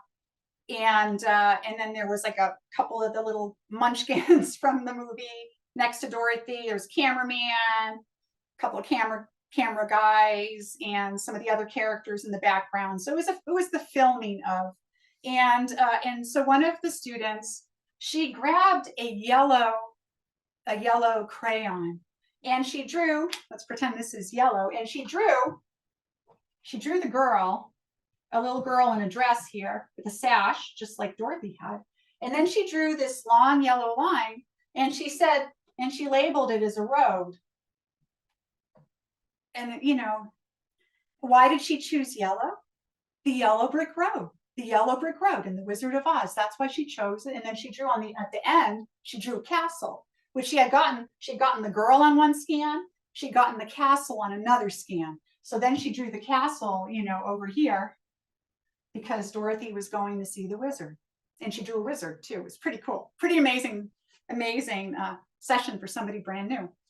And so the colors that you choose, like she chose yellow, and the texture, she chose a crayon to show it was rough and a little wider than like a narrow pen.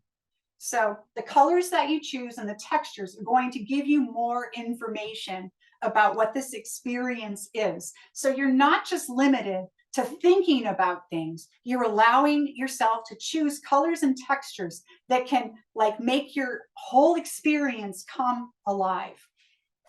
So in our pyramid example, I have moved over from the scans, the pyramid I got on one scan, and some dude on an animal, it looks like an animal, I'm not sure it's an animal, on another. And then maybe I drew the pyramid on two scans and the guy on a third. So you might get, it just depends on what you get on your scans. Then you're going to look at all the language that you've gotten. And you have a choice here. It's like, mapping, like I said, is extremely individualistic, and your maps are going to look different from map to map, depending on how you're going to be approaching this. So everyone, you can do it in different ways. You can put all your sketches in one place and your words in another. It doesn't really matter on your first map. You just want to get all the information transferred over. So then you're going to start writing down all the language. And some people like to divide the language up into the types of language that it is. So maybe you get some emotions. Maybe you got some emotions in your 3 scans. Maybe you got excitement.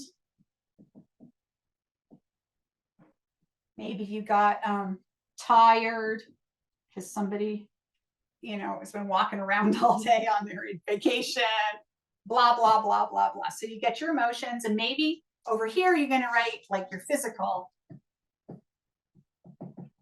And it doesn't matter where you put these things on your map. Like I said, this is highly individualistic, and on your first map, in a session, can have just one map, but typically my sessions have 4 to 6 maps, and sometimes up to 10 maps.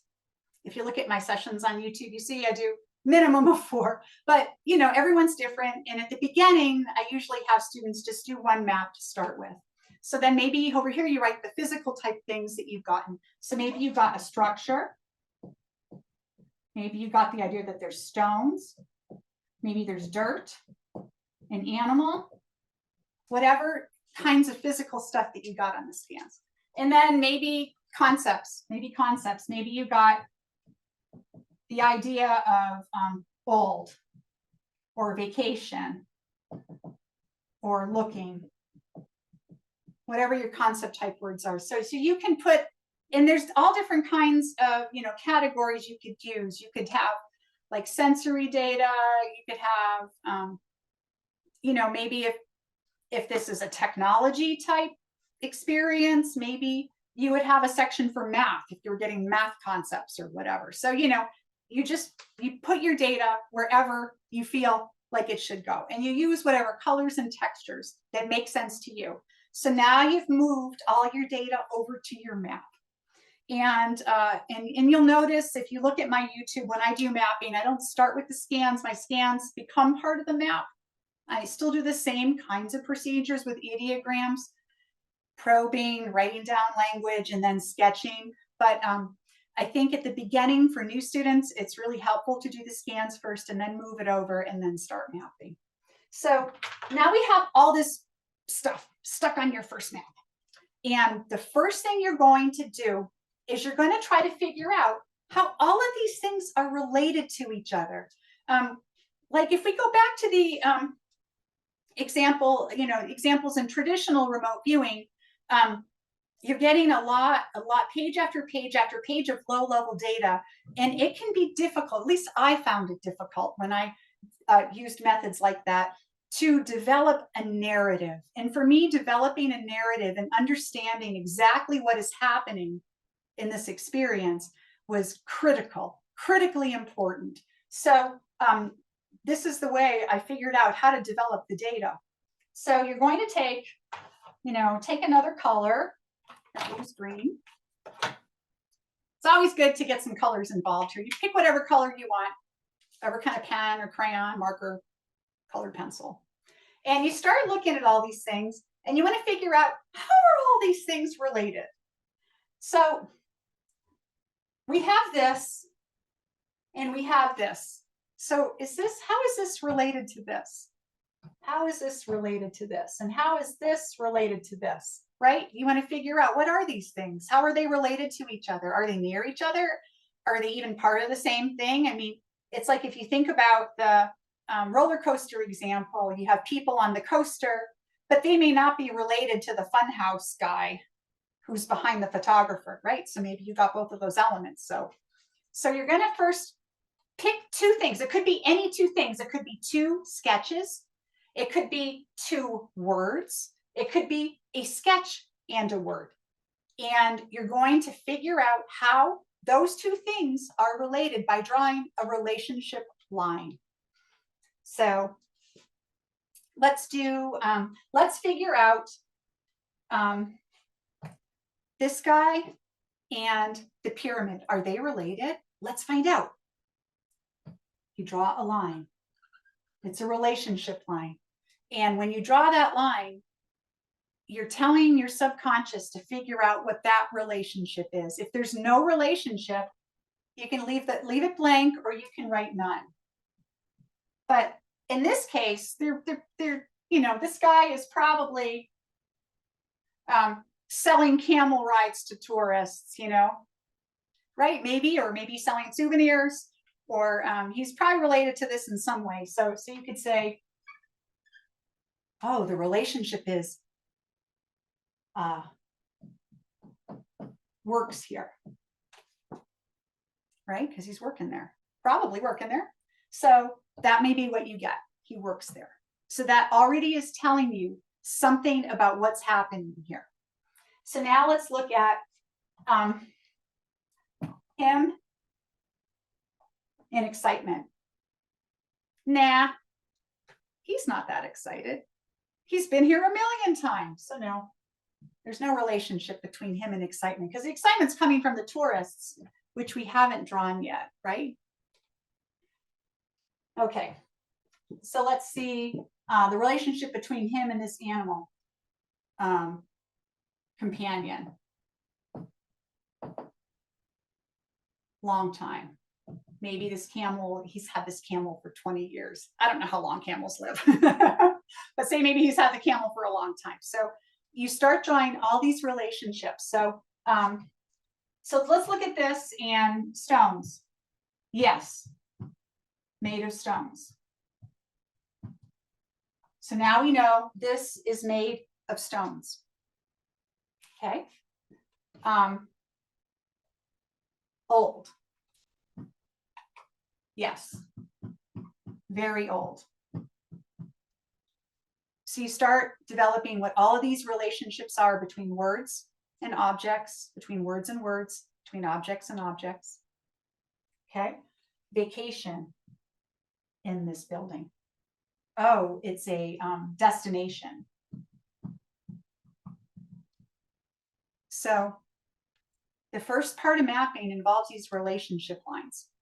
And already we have now determined this is a vacation destination. This thing is made of stones. It's very old. This guy works here. He is on his longtime companion. He is not excited about what he's doing. So you've already opened up and unlocked so much more of what's happening at this experience by connecting these relationship lines, okay? That's the first step of mapping. Now, I'm going to throw a couple extra things in here. So we have excitement, and we figured out he's not excited. So let's see. I'm going to get another color here because I just want to, let's get use this pink color. So let's see, is the animal in excitement? Nope, bored, hungry, thirsty. I don't know, do camels get thirsty? They get that water in the hump, right? So this poor animal is bored, hungry, and thirsty. It's not excited, but there's excitement here. Okay, is the excitement to the building? It's related to the structure. Okay, but we still don't know where the excitement's coming from. So if you have a piece of data that you've connected to a lot of things and you still don't know how it relates to this, you can ask yourself a question. Excitement, you can, underline it or circle it. And you can say, who is excited? You can ask yourself a question. Who is excited? And you're going to immediately get a group of people or whatever you get. Maybe you might get the idea it's tourists, or I'm just getting in general, a group of people. And then you realize I didn't draw a group of people. So now you can draw that group of people, and you use your intuition, or, you don't, maybe you see it in your mind's eye if you're visual. I'm not visual. I've become way more visual over 30 years, but I still wouldn't consider myself a visual viewer. Explore is the word I use instead of remote viewer. I call us explorers having experiences. So group of people, and then I might run my hand along this or probe with my pen to figure out where the people go. And then I'll say, oh, they're all here. They're here. And there's a group, many, watching. And then you might get more data by probing people. And then you can start, now that you've gotten more sketches and more data, you can start connecting those people with all these other things to see what the relationship is. So these people are, looking at structure. Maybe you get the idea of photography, vacation, tourism. And all of a sudden, this is no longer a few pages of kind of disconnected data that maybe you can match up after. All of a sudden, you've developed a narrative. What is actually happening here?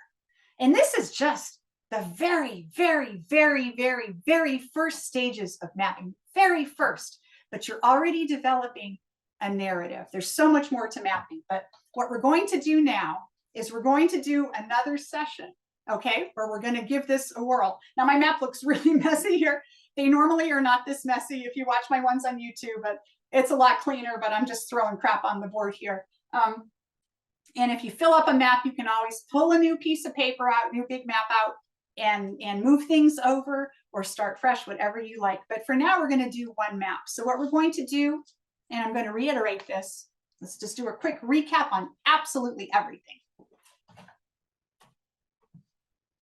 I'm sorry I'm going through this so quickly, gang, but I just wanted to make sure you guys could map by the end of this, so we're doing it.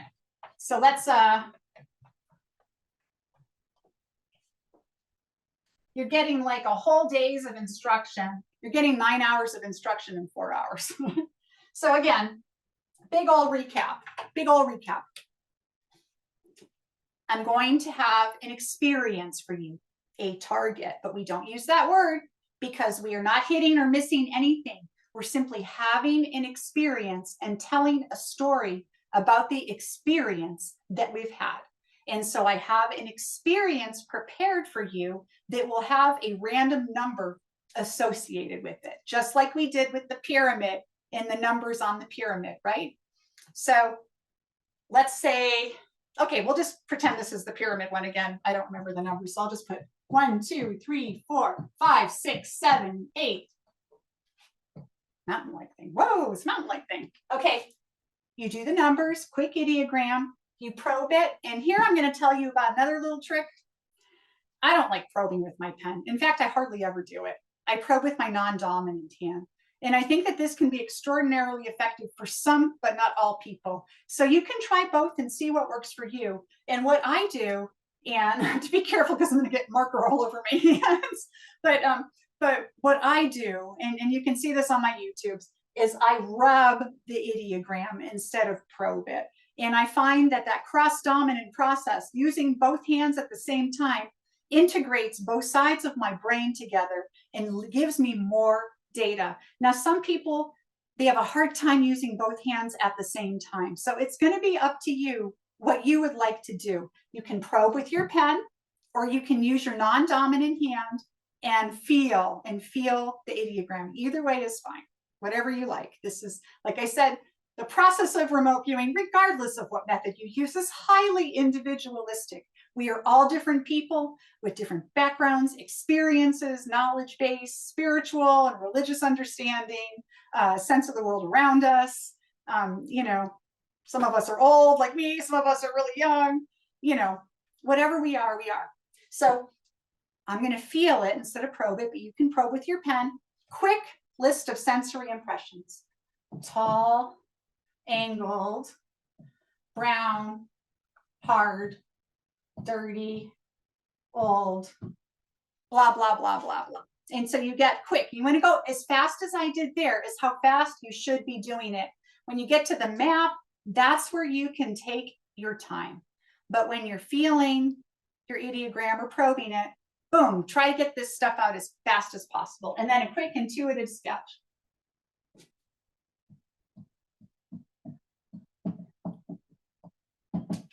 Oh, there's this over here. You might get stuff in your quick intuitive sketch that isn't necessarily reflected in the language here, and that's totally fine. So let's pretend I've done 3 scans, and each one shows something a little different.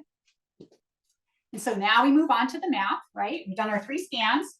We're going to take our scans, lay them out in front of us.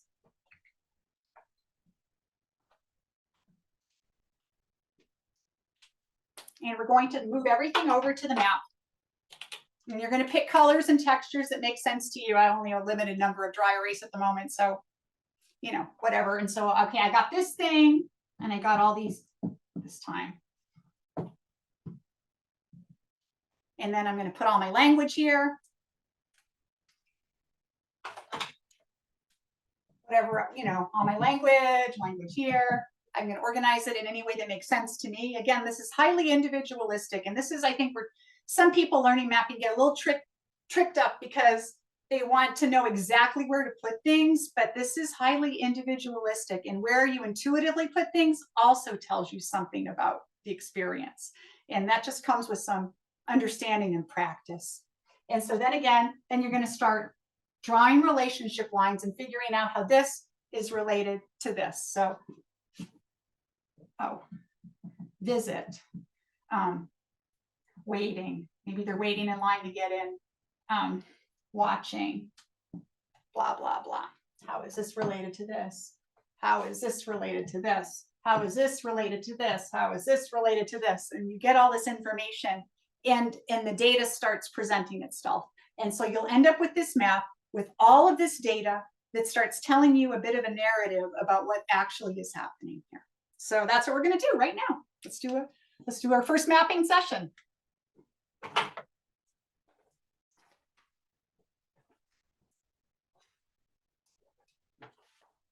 Okay. I'm going to pick something really cool.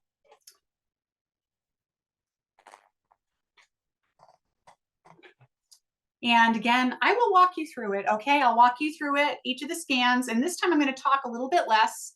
The last time that I did an online workshop, this was like a year and a half ago, I did that first 3-hour workshop where I just went through scans in 3 hours. So this is, like I said, we're just whizzing through. But people were complaining because I talked too much while they wanted to be working. So I'm going to try to keep my talking to a minimum. You guys, I think, have this down.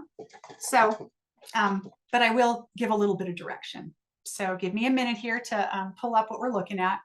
And you can get make sure you have all your materials together. You're going to want your plain pieces of paper for your scans.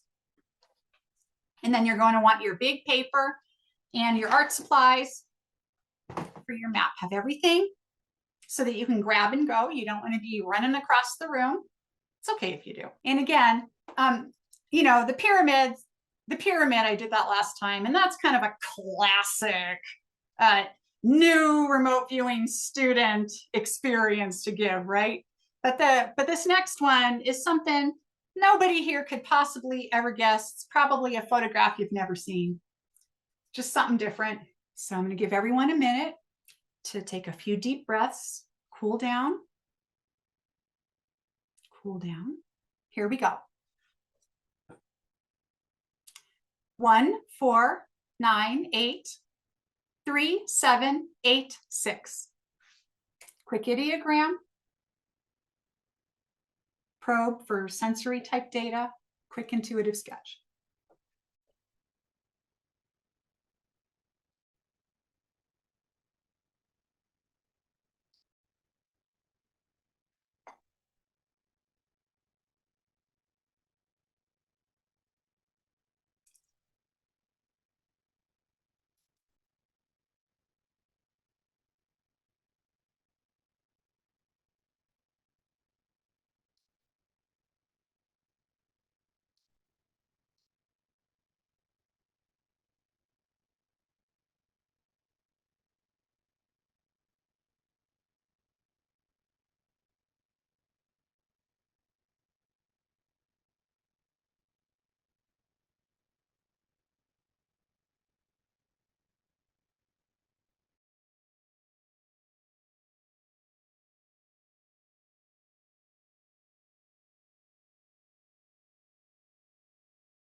Okay, when you're done with your 3 scans, let's move on to the map. Get a large piece of paper, get all your colored utensils, and start moving your data onto the map.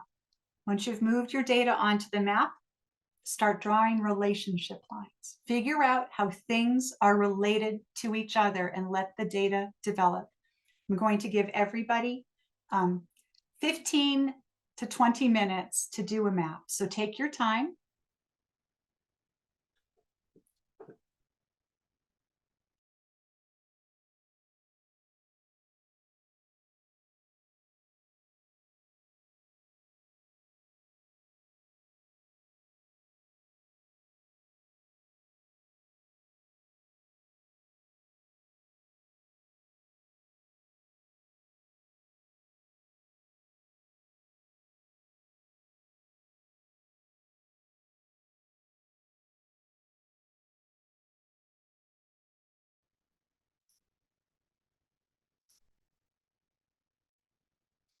Okay. Let's wrap it up, gang.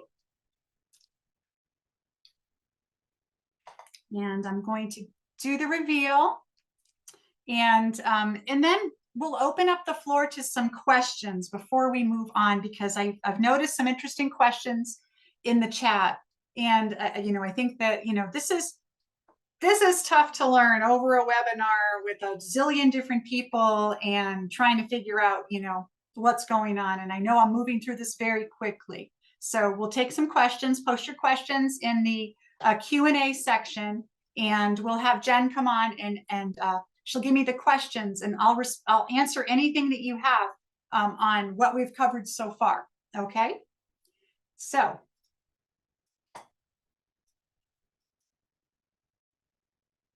here we go. Oh, what do I do with this one? Give me a second.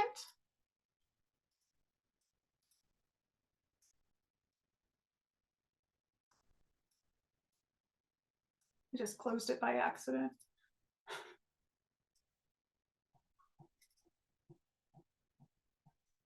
Oh yeah. There it is.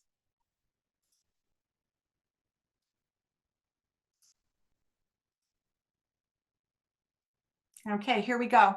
This one's pretty interesting. Okay. This was a big train crash in France in 1865. The train went right out of the station. It's the Montparnasse station, something like that. I'll post this in the link to information about it on the YouTube after we get that posted. It's a big train crash, fell right out. Look at the engine there hanging out of the building. So you might have gotten this at the moment that this was crashing. This is a highly energetic event, obviously. Likely people hurt, building with some destruction. You might have gotten the idea that this was something in the past. You might have gotten the idea there's a big clock there. You might have drawn some of the elements that you see in this architecture. Again, there's a photographer that took this photo, and you think about the time this photo was taken, the late 1800s. The photography equipment would have been very different than it is today. You might have gotten elements of that. There's cobblestone streets down there.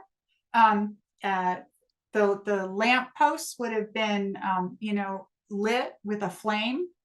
Would not been likely not have been electricity.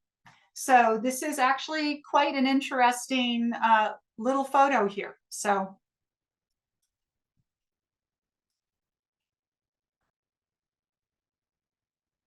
I see that somebody, Pia, my friend Pia has said that that she got like a waterfall. That is a great metaphor for this. It is like a waterfall. It's something falling out. It's energetic, just like a waterfall is energy falling over a cliff and down into the depths below. And this train did the same thing, like out of a building into a cliff and down below. Really, really interesting. It sounds like people got some cool data. So let's open up the floor to some questions now. So Jen, what kind of questions do people have? Okay, so I'm looking at the Q&A section and not the chat. Right. So Rustum says, should we name things if we get a strong hint or urge or visual initially? If you get the idea, if you get a strong idea, a conclusion of some sort, you think that this is whatever, the roller coaster at Six Flags, you can absolutely write that, just write it down on your scan or on your map. Just write that down. What we're going to talk about next is how to deal with that when you get a conclusion. Okay, now Faye says, can you put the picture up again? Yes, I will put the picture up right now.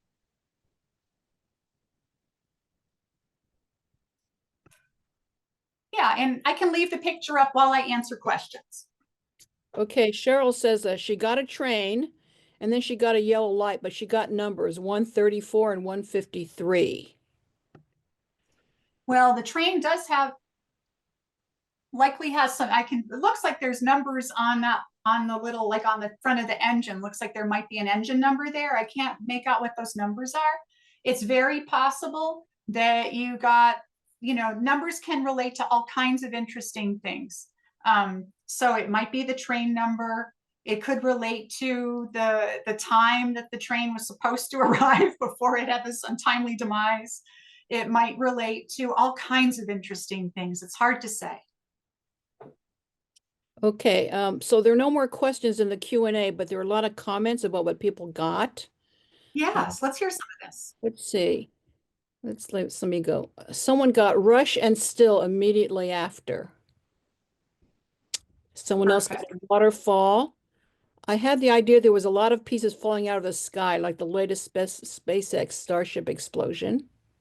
Wow, that is great. Now, see, this is a great example of a metaphor as this SpaceX explosion and things falling out of the sky. You know, in your mind, think about this photo. Has any of us, anyone here, and I sincerely doubt it, seen a train fly out of the top floor of a building and land on the ground?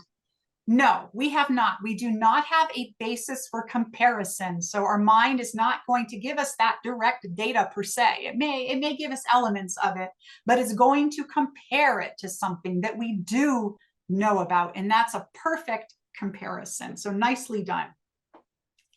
And then Justin Schmidt says, awesome experience. I drew the windows with a black structure hanging, quote unquote, hanging out of it, and described people scared rushing back and forth. Wow, excellent job. Nicely done. That's a perfect description of what's happening here. Right. Nadi says, what was the name of this incident? I'd like to look it up afterwards. Yeah, I can tell you here. Let me stop. I have to stop share to tell you exactly. This is the, give me a second. Okay, it's the train crash at Montparnasse, Montparnasse, Montparnasse station in France in 1895. I think I said 1865 before. It's 1895. There we go. Marilyn has provided a link to the derailment situation from Wikipedia. Okay, Bianca says, funny, I wrote down telegram and nasty, but no idea why. People were using telegram then, I think. Yes, absolutely. Telegrams were a main method of communication, transatlantic communication and otherwise. So that would make, I'm sure there were telegrams were going fast and furious once this derailment happened. Sandy says, the clock up above and the street number, someone looking at their watch. Wow, very nice. CK says, engine number 721, available to confirm on Wikipedia. Paula Johnson says, flying car. Flying car, exactly. It's a vehicle that flew out of a window. So that, again, that is another perfect metaphor for what this is, a perfect comparison. And then Jim G says, something flying away from a tall building. Exactly. It's exactly what this is. You guys are great. You guys are great for newbies. You guys are knocking it out of the park. This is fantastic. And Rustum says, I had something circular with energy, and in my ideogram, a person is seeing something in motion downwards. Nancy Excellent. says, I got people's death. Did anyone die in this event? I got lots of people. I don't know, but I bet that Wikipedia page would tell us if anyone's died, but I'm sure, I can't imagine that nobody was hurt in an event like this. Right. Amara got falling off the stage above and below. Wow. Perfect. Perfect. Silky says, I had elements of the architecture. Lisa says, a flat gray vehicle, one being in charge, three others behind him, crowded, one being watching on a flat surface, energy down and energy scattered. Delise says, a little card with a picture of Christ and the cross.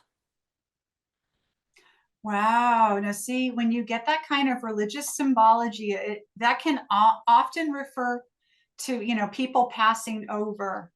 People might have been praying for their lives here or praying for loved ones who passed here or who were injured. If I were in a train crash like this, I am sure that it's like that old saying that, prayer in schools will never be eradicated as long as there are tests, right? So I think in a train crash, there would be praying, regardless of what people's religious beliefs were before the train crash. So here we just got more descriptions, I think. I got ghost, black arrow with wings or a bird going in the same direction as the train. Fast, lightning, eye, cliff, light on one side, blue window, Virgin the Saint, black single, black pyramid single, cyclone, day, mountain, sad face, cat, pointy ears, boulders, people crossing on bridge.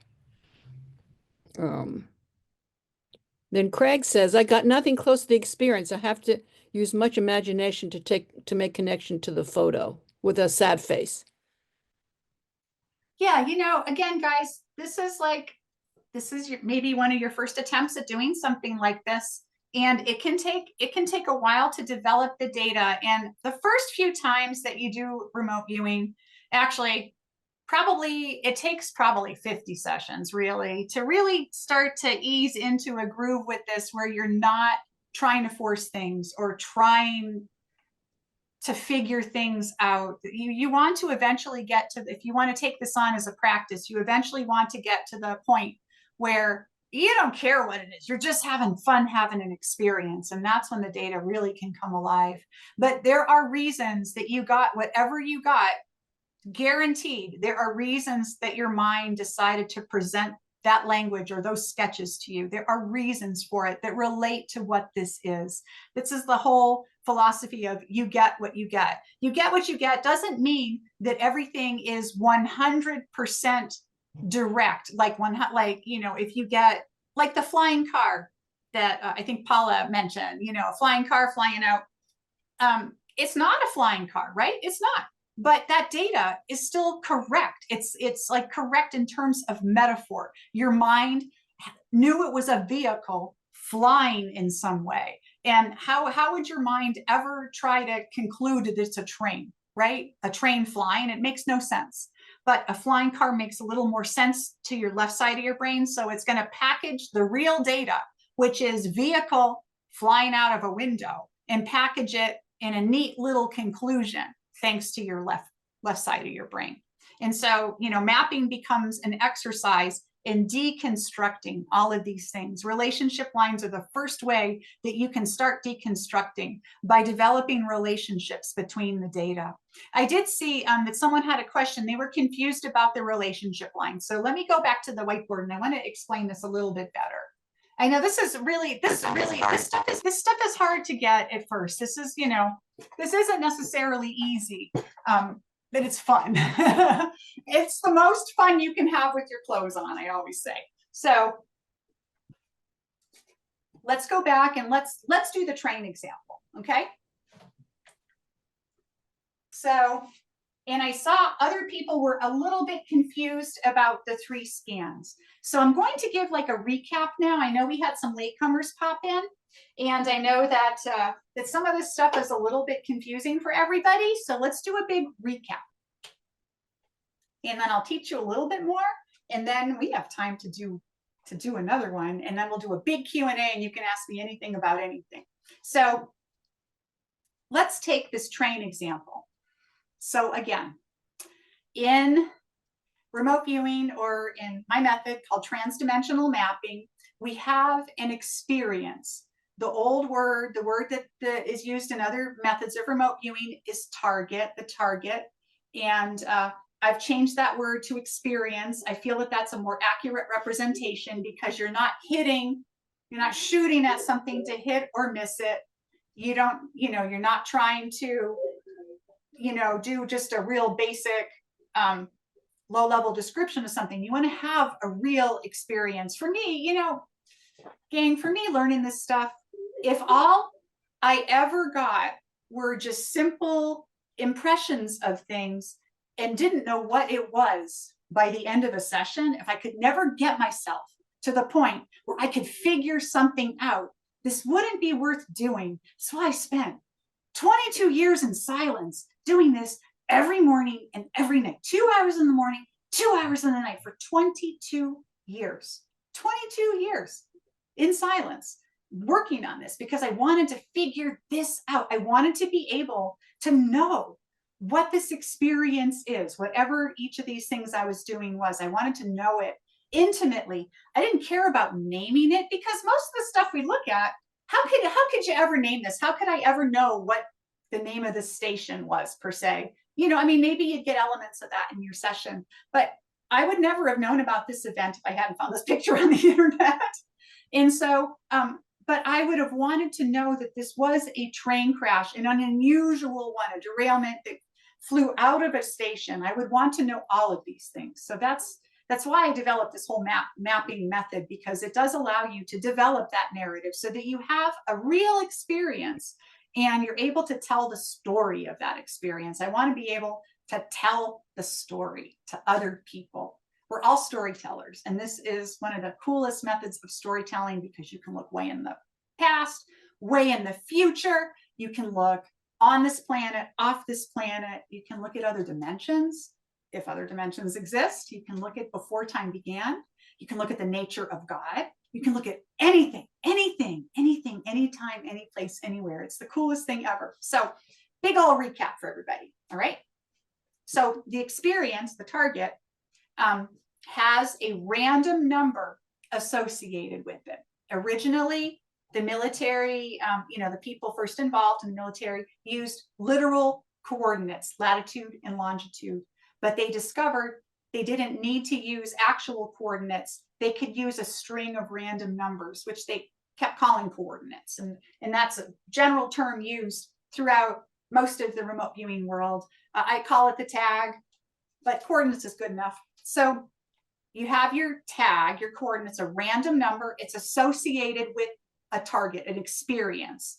And the experience can be a photograph, like what we've done in the 2 sessions we've done so far, or it could be something written down, like especially for things you don't have a photo for, like Abraham Lincoln during the Gettysburg Address, or the original construction of the Great Pyramid at Giza, or the crucifixion of Christ, or, whatever you can go back to the time of the ancient Sumerians, whatever. There's a lot of stuff we don't have photographs for. So it's either a photograph or something written. You slap on a random number if you're making these things for somebody else to do, and you're only given the random number. You're doing this blind. Can you do it and not be blind? Can you do a session if you know what it is? Yes, you can. That's called front loaded. And I don't recommend it for new students. I think new students should work on blind things because you want to get a feel for what the data is like. It has a flavor to it. And the more you do, the more you recognize when your data is very directly relevant and when it's metaphor. And so you want to develop that ability to detect those things before you deal with front-loaded sessions. So you want to do stuff blind and not know what it is. You want to just be given the random numbers. So you're going to be given the random numbers and you write them down. And in this workshop, I'm reading them out loud and you're writing them down. But if you go online, there are many sites out there with a number of remote viewing targets. You just look up remote viewing targets and you'll find a zillion lists out there. Multiple trainers have lists out there. I have a list on my No Rivet site for people that are interested in different kinds of experiences too. And you'll get the random numbers. Everyone uses random numbers. So, and then you can just look at the random number and write it down. You don't have to have someone read it out to you. So on this train one, let's just say the random numbers were 1, 2, 3, 4, 5, 6, 7, 8. And then remember, when you get to the last number, you let your hand with your pen, do a quick doodle, like the quickest doodle in the universe, that fast, okay? 8. Whoops, my pen didn't work, okay. Whoa, what did I get? That looks like energy to me, right? And remember, I'm just gonna draw our base shapes over here. For those that came in late, there are 6 basic ideogram shapes. You can kind of organize the entire known universe into 6 basic shapes and some combinations of these. This is not an exhaustive list of ideograms. People end up developing their own ideograms, like my ideograms. I know what they mean. They don't look like these 6 per se, but at the beginning, it's good to kind of recognize some of these basic gestalts because they are something we all recognize and understand. So, so let me give you, these are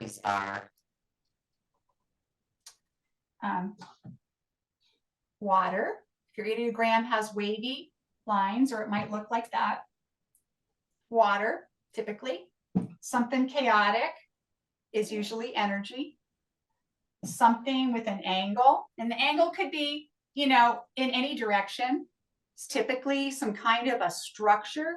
A structure generally means a man-made something or other. Could be a table or a you know, guitar or a banjo or a pyramid. Just something that's man-made in some way. Okay, mountain looks like a mountain. Might have a pointy top. Flat surface. That's easy, like the Great Plains, or you know, a big, huge conference table might come across as flat surface, or a frozen lake. And then the other one is a being, which is generally some kind of a loop-de-loop. And again, like I pointed out on the roller coaster example, I had drawn the loop-de-loop upside down because the people were upside down in the roller coaster. So oftentimes, when you look at your ideograms, however they come out, the orientation or the combination, if you get like a mixture of a couple or 2 or 3 of these, can tell you something about what this is. So you write your numbers, quick ideogram. You're going to probe the ideogram or feel it with your non-dominant hand. Write a quick stream of sensory impressions: red, yellow, smoky, tall, crashing noise. We're pretending it's the train, metallic, outside. So you want to get, you know, 10 to 20 sensory impressions, something around there. And then you do a quick intuitive sketch. So, you know, you might get here's the clock, here's the building, here's the window, and there's something flying out. Your sketch doesn't have to look like the photo, and it probably won't look like the photo. Mine never looks like the photo, but it can be very illuminative.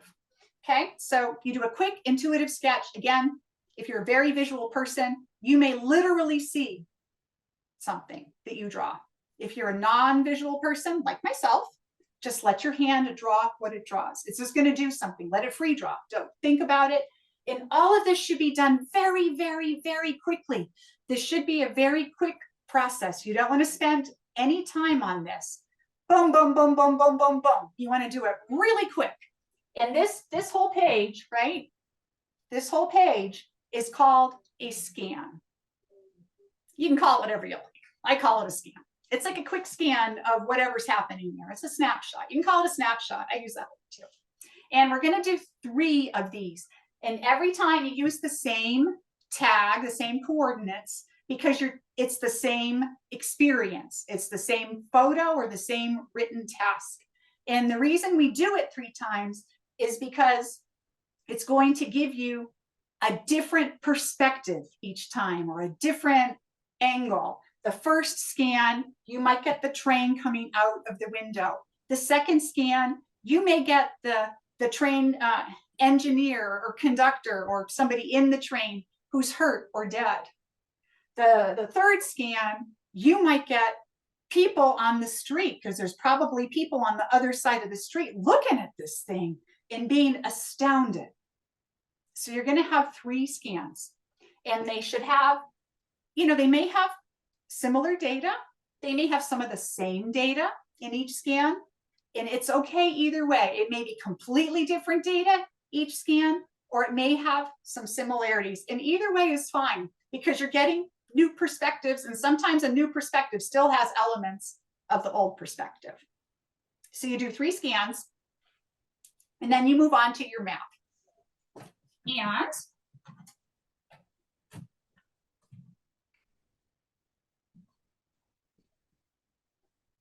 so your map, you're going to get out your huge piece of art paper, right? Your bigger paper. And it's okay if you don't have big paper, you can do it on little paper too. It's okay. But a big paper really allows you to explore. Exploring the experience is what makes this real and allows you to develop this narrative. So you're going to look at your scans and you're going to transfer your data from your scans onto your map. And as you're transferring the data, you may add some other new, okay? So in the train example, say for the first scan, you got the building. So maybe you put it over here on the map. Here's the clock tower. Here's the thing. So that's the first sketch I drew on the first scan. So say the second scan, I had a bunch of people milling about looking at something. I knew that they were beings. I got, like, you know, in my ideogram, I got maybe a double loops showing multiple people. And so then I have to figure out, okay, where do I want to put the people? Okay, I'm going to put them over here. And I don't know why, but I'm putting them in a row. You just follow your intuition. So this is for my second scan, say maybe I drew a bunch of beings like this. And then third scan, maybe I got somebody here and who's having the ultimate bad day. He's dead. Okay, I know that this is somebody and he's not doing well, and I just draw them here. And again, when you're on your map, you're going to use all your colors and textures. You're just going to intuitively grab whatever color and texture you like and put your pictures on the map. And it doesn't matter if you put them in the right place where they should go, because you're going to figure that out as you go. You just put them where it feels right to you. And then you write all the language you got on your scans, and you can organize it however you like. You can put it in one big list. You can organize it by data type, by sensory data, energy data, emotional data, conceptual data, structures, people, whatever you get, you just write down all your language, okay? So just pretend these are words, you know, that I got on my scan. So right now, your map consists of everything that you got in your 3 scans. And this is like a launching point. This is a launching point for the map, okay? So you have all of this data, and now what you're going to do is explore. This is why I call us explorers. You're going to explore what this is and try to figure it out. So you're going to grab whatever color makes textures and colors make sense, and you're going to draw relationship lines, okay? Relationship lines. So I have this thing, I think it's a structure, and then I have all of this, which little circles like this is almost always a bunch of beings. Not all the time, but, you know, oftentimes you get a bunch of circles, it means it's a bunch of people or a bunch of beings, could be a bunch of cats, who knows? Okay, so I'm going to figure out what the relationship is between this and this, between these and this. And so I'm going to draw a line. That line, when I draw it, I am establishing what is the relationship between this, which I suspect is people, but I'm not sure, and this, which I suspect is a structure, but I'm not sure, okay, because I'm not a visual person. And so I draw the relationship line, and then all of a sudden I realize, oh, they're looking. People. Scared. In awe. Oh God, I hear a voice. Oh God. You might hear things. Okay. You can probe. You can probe. So you're going to do relationship lines with this between as many things as you can, because it starts to all of a sudden, now we know there's a bunch of people here who are in awe. There's something's going on over here, and they're saying, oh God, they're in a group, they're scared. Okay. And so let's draw a relationship between this and the dead person. There's no relationship. Maybe they don't even know there's a dead person. So there's nothing, none. Just write none or none, or you don't have to write anything. Just leave the line blank. Okay, so sometimes you're going to see a relationship and sometimes you're not. You just have to follow your gut and just go with the flow, with the first thing that comes to mind, okay? So, and then these words, say this word was motion. Okay, so motion here. Oh, falling. Destruction. Derailment. you'll start getting, the more that you do the relationship lines, you'll start getting more language that's very precise and very related to what this experience is. You'll start getting like language that's a little bit higher level than just simple sensory language. Okay.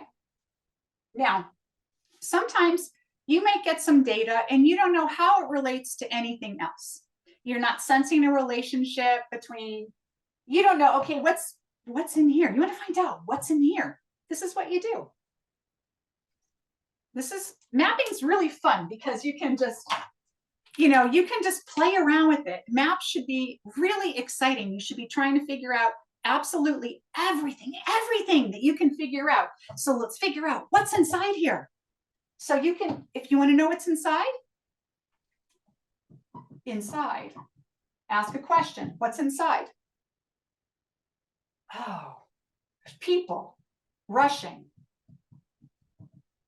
machinery, et cetera, et cetera, et cetera. Okay. And maybe you want to figure out, is this person related to this person? You're married. Maybe it's a married couple watching this. So you start exploring absolutely everything you can by probing things, by looking inside and outside of things, and by discovering these relationship lines. So that is beginning mapping. That's beginning mapping. And by the end of this, you're going to know, oh, there's a structure, there's something falling, it's destructive, derailment I'm getting. There's people, they're scared, they're in awe, they're saying, oh God, they're watching whatever this is. There's rushing machinery in this opening. And so by the time you're done with your map, you've explored it fully. And if you're stuck, I saw a couple people said that, in the comments that they felt stuck and they didn't know how to get more data. And that's a beginner remote viewer problem. Everyone's gone through it. And every once in a while, I'll have a session and I feel a little stuck. The reasons that you feel stuck at the beginning are usually because you have like a fear, on the subconscious level, you're a little afraid of revealing to yourself what you know or what you don't know. And it just takes a little practice to get over that. But if you're in the map, if you get stuck on the scans, it doesn't really matter. The map is where you can open it up. If you get stuck here on the map, just let your hand do some just automatic drawing, whatever, just let it do something.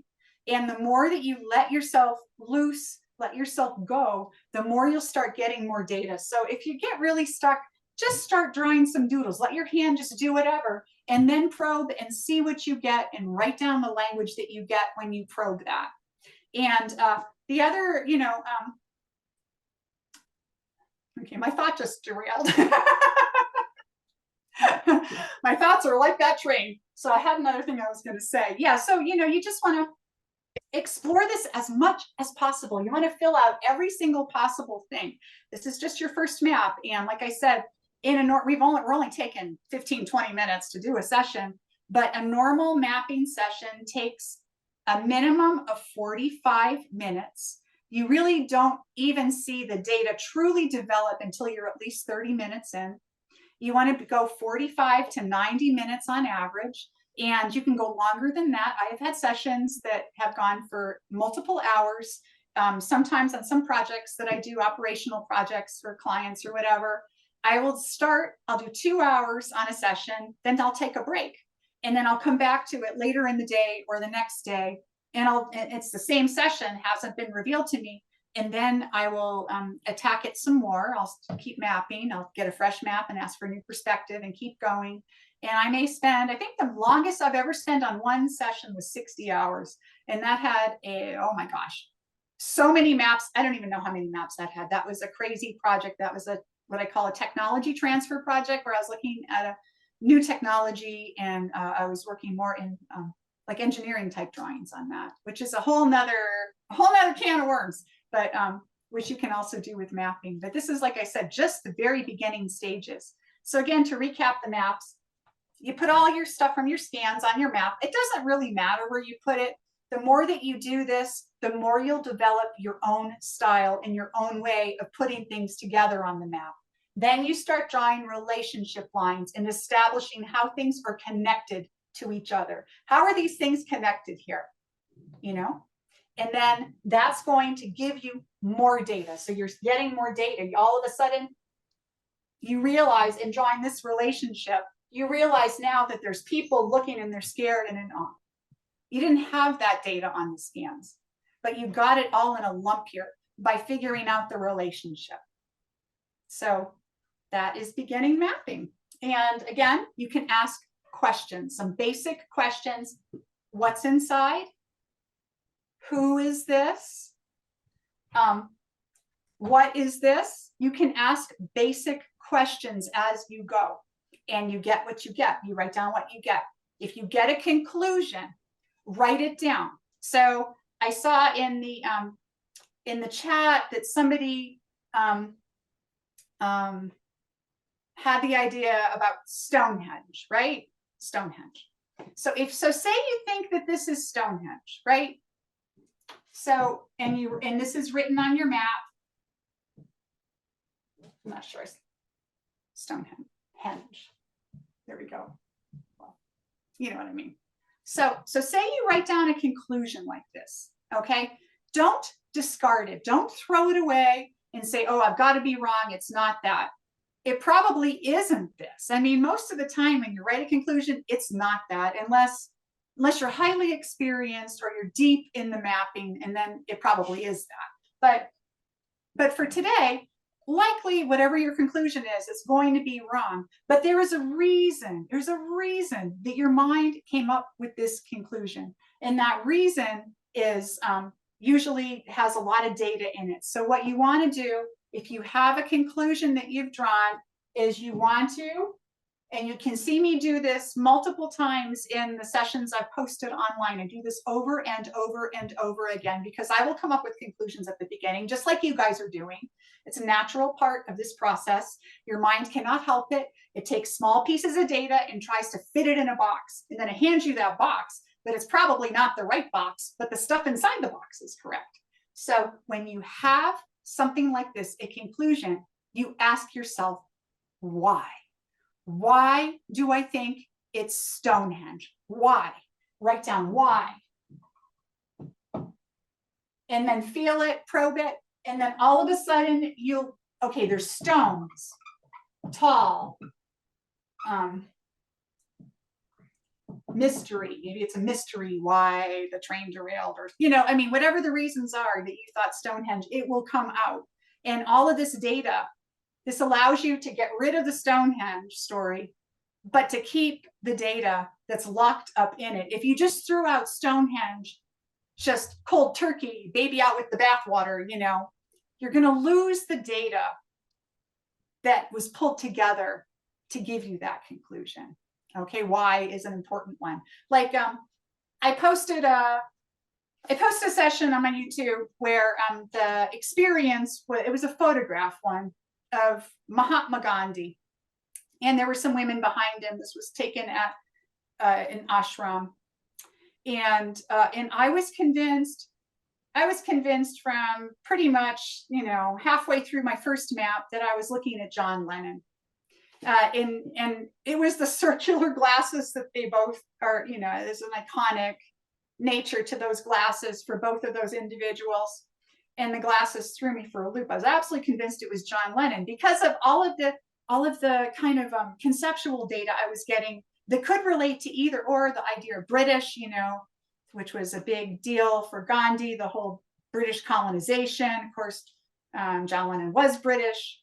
I also got the idea of, peace, and,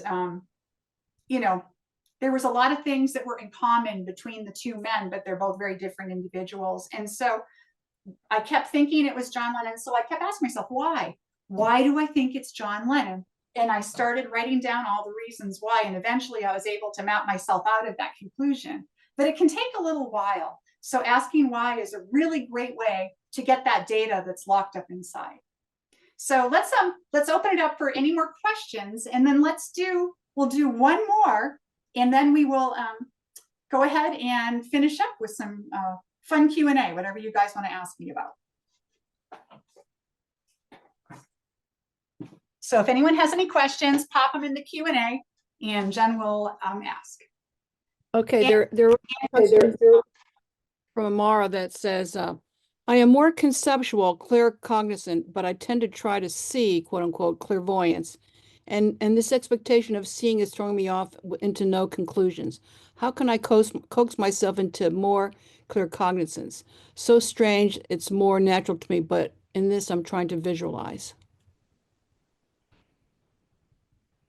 well, people get different kinds of data. I am a very conceptual explorer. And I get all the conceptual data. I generally know the why and the what and the how and why something's important and what the meaning behind something is. Um, and it can, I have to work hard to get more physical data, but I work very hard at it. So I think that, it just, the more that you practice, the more kinds of data open up to you. Now I can get a lot of visual data and I literally see things, but I didn't for a long time. It took some years, literally years of practice to get to the point where I could close my eyes and see related visuals that were directly related, not metaphorically related. And so now I can see some stuff pretty clearly, but it took a long time. Like I said, 30 years, that's no drop in the bucket. That's a long time to be engaged with something like this. And so you don't have to, it doesn't mean it's going to take you guys 30 years to get to a great place, but it does take some practice. Okay, Robert Wright says, can you go over what you said in another video about how to keep your analytical mind busy while doing this? Well, the best way, moving fast at the beginning is key, because you want to get a bunch of data at the beginning before your mind starts engaging with it. Now, you want your mind to engage with it. You want to be more analytical in the mapping. But at the beginning, you want to load it up with some really solid data that you're not thinking about. So moving fast is key. You want to just get that out. I've seen too many students just labor over scan pages or over the ideogram and the quick intuitive sketches at the beginning and stuff, and it's like, no, that's going to trip you up. The faster you move through the first part of this, the easier it's going to be. When you get to the mapping, you do want to be analytical. You want to take some time with the mapping because you're trying to establish what's actually happening. You're trying to figure out, how is this related to this? What's happening here? You can ask any of those kinds of questions. What's happening here? Why is this like this? There's all kinds of things you can do. So you draw relationships, you ask questions, and you start building that narrative. And again, this is just the very beginning stages of mapping, which is all we have time for today, but it's pretty powerful just as a tool, just the beginning stages. Okay, JP says tips to think less and allow intuition to take over. Seems related to conclusions I'm making when I run that I then run with. Your tip, explore why, helped. Any other tips on this? Yeah, why is a really great question. You can think about all kinds of questions that you can ask. Why is this important? A question that I always invite explorers to ask in their maps, and usually toward the end, because you want to develop enough data before you ask this, but you can ask yourself, what is the most important thing I need to know? And oftentimes that will open up like a whole level of understanding of what's going on here. So what is the most important thing I need to know is a really great question to figure out what you're missing, right? What you missed in your map, and what's there and what's critical. Because a lot of times, a lot of events are complicated. This is a complicated event with the train derailment. I'm sure there were people watching. There's somebody died in this, whatever's happening. There's a lot going on. So what is the most important thing you need to know? Maybe the most important thing you need to know is that the conductor made a huge mistake, or, there could be all kinds of things that are important, but you'll get really cool data if you ask that question. Oh, so I think this is the answer to this question I'm giving you, the same answer you just gave. In probing my 3 scan doodles before mapping, I get no clear imagery or sensory input, but rather I get a faint gray and purple cloud-like pattern on my mental quote-unquote screen. When I try to force an image by repeatedly probing the doodle, I might get a hint from my imagination, but it seems more left brain. Any suggestions? Yeah, I don't, when I first start a session, I don't see visuals at the beginning of a session ever.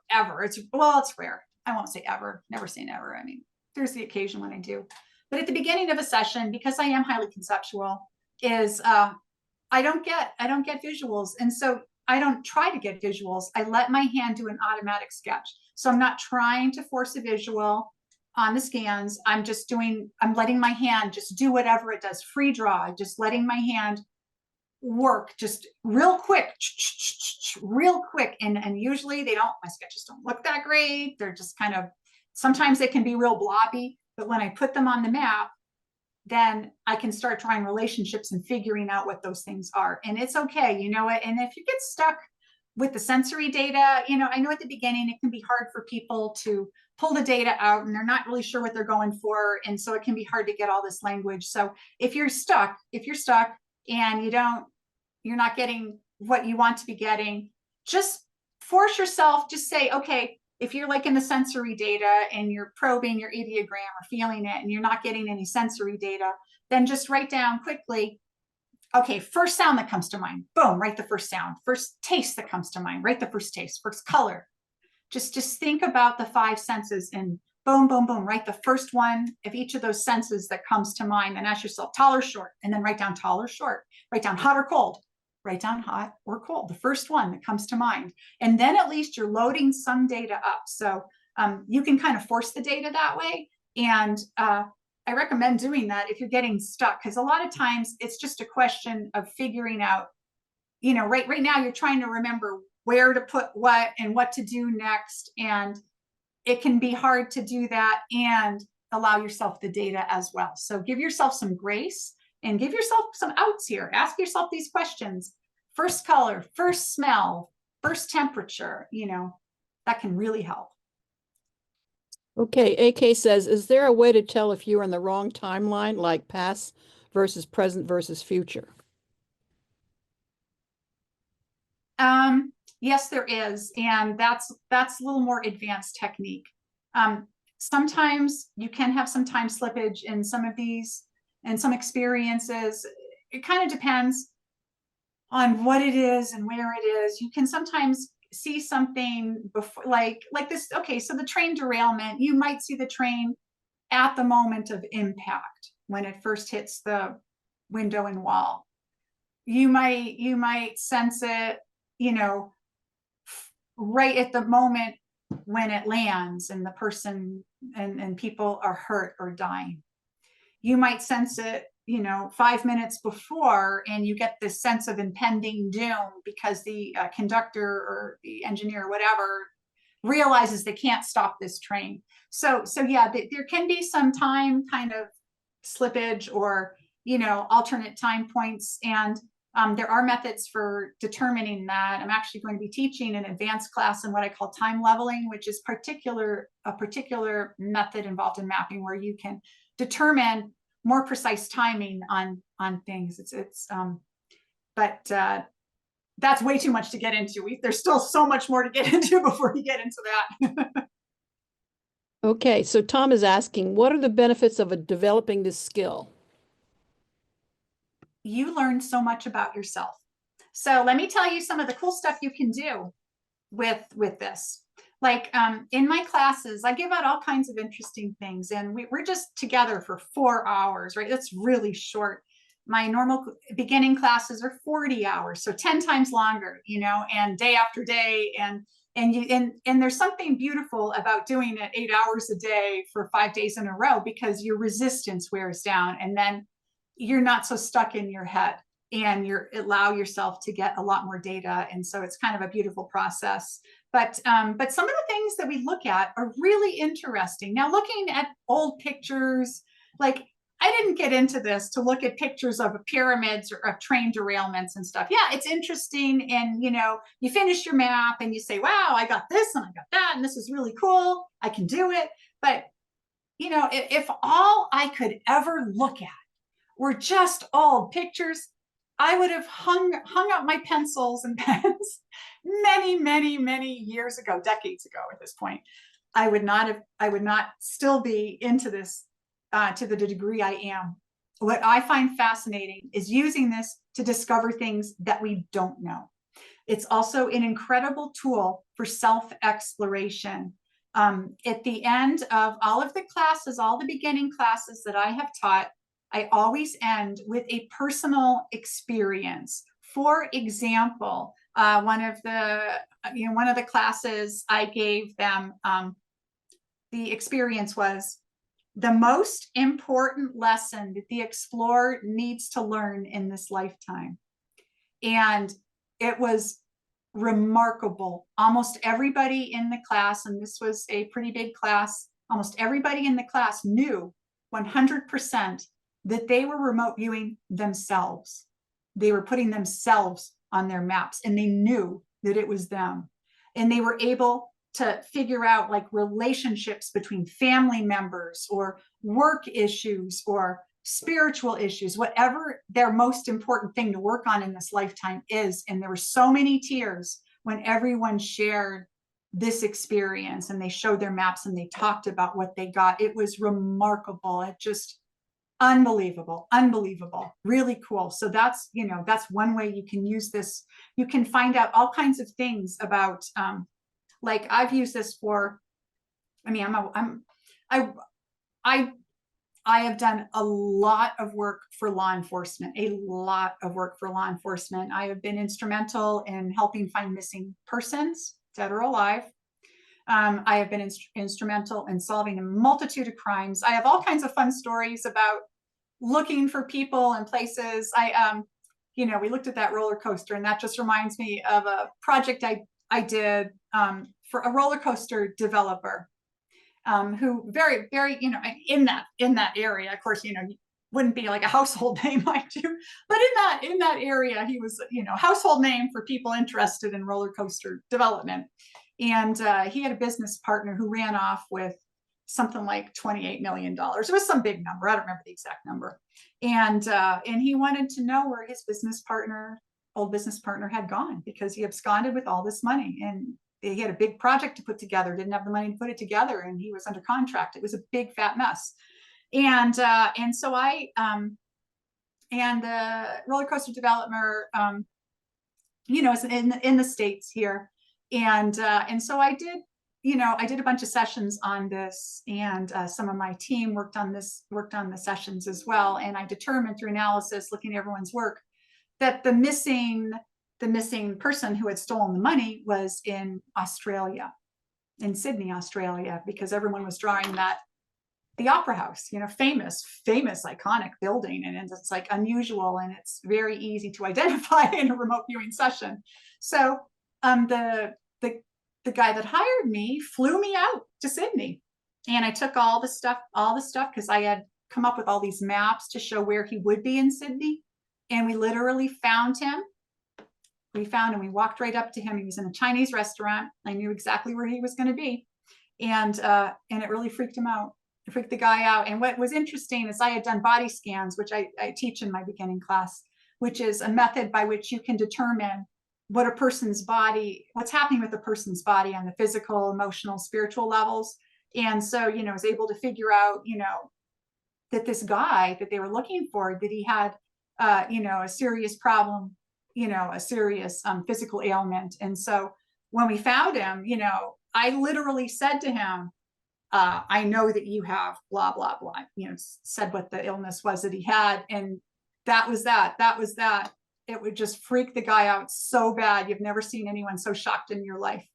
So you can use this technique to do all kinds of super, super fascinating things.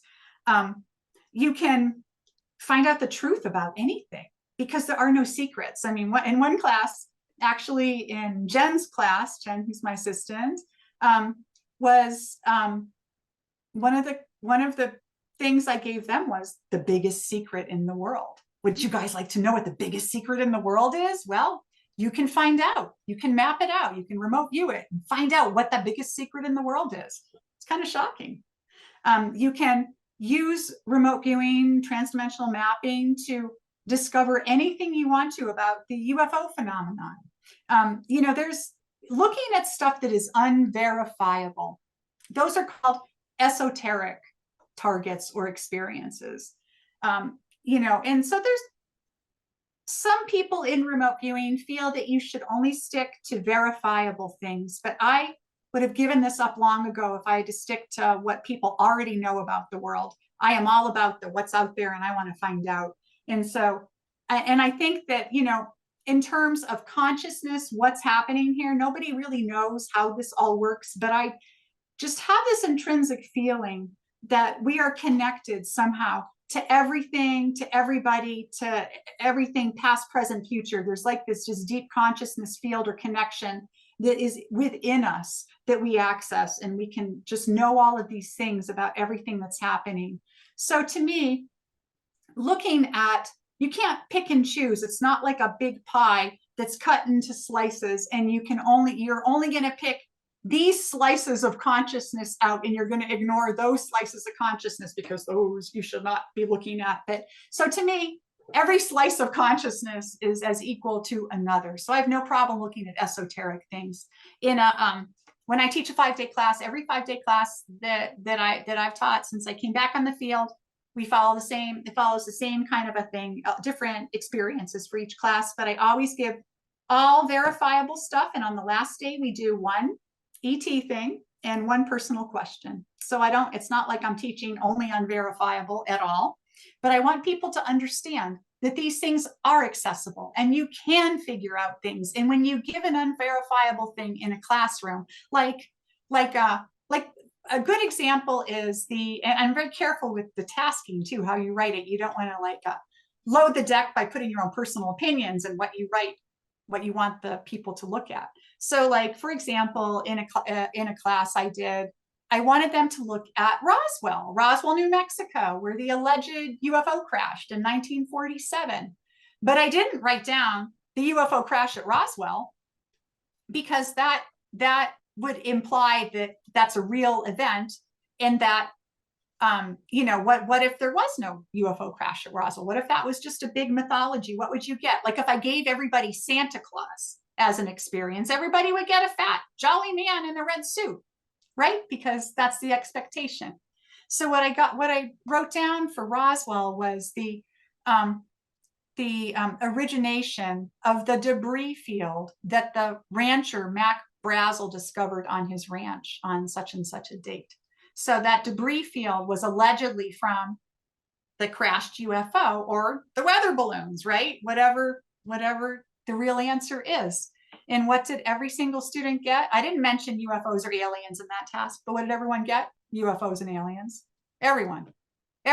Nobody was expecting it to be an esoteric type situation, and the tasking wasn't esoteric. It was real, but the answer was esoteric. And so you can find out all kinds of cool, really cool stuff doing this. And I have some cool things on my YouTube. I looked at the nature of God, which is very esoteric. And it was one of the most beautiful sessions I've ever had. I was blind. I didn't know what I was looking at. And it just blew me away. I didn't get, anything like what I was taught as a child in Sunday school, but I got that we were all connected in some way, and that there is this sense of consciousness and love that flows through absolutely everything. It was a very moving session. So I highly recommend everybody watch it because the sketches I did are pretty cool on that one. Lots of colors. Okay, I was very long-winded there, so let's move along. Okay, so I posted the link to that Nature of God video. It's in the chat, but I want to do a time check, Birdie. I'm not sure what you're planning on doing next. So we have more questions, or what do you need to do here? Okay, so what do we have? We have 40 minutes left. That's not much time. So we have an option, gang. We can do one more session, one more mapping session, or we can continue with questions. Let's, if you want to put real quick in the chat what you would like to do, we will do dealer's choice, what you guys would like. Everybody wants to do map. Okay, we got one question, but people want to do one more. Let's do one more. So what we're going to do, 3 scans and a map. You're going to do the 3 scans. I will gently walk you through. I'm going to say less this time than the time before. When you get to the map, put all your elements on the map, relationship lines, and ask questions. And remember that question at the end. What is the most important thing I need to know? I meaning you. Okay, so let's give everyone a minute to get their stuff together, take a few deep breaths, and we're gonna get going. And then we'll finish up with questions if we have time.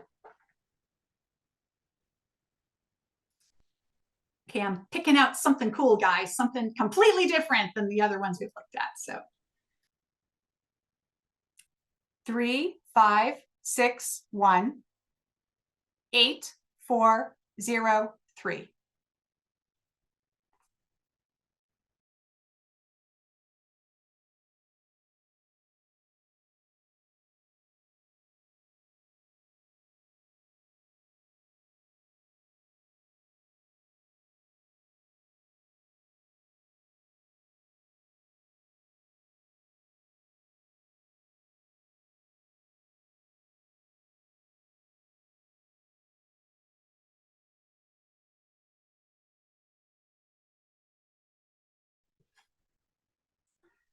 Okay, everybody.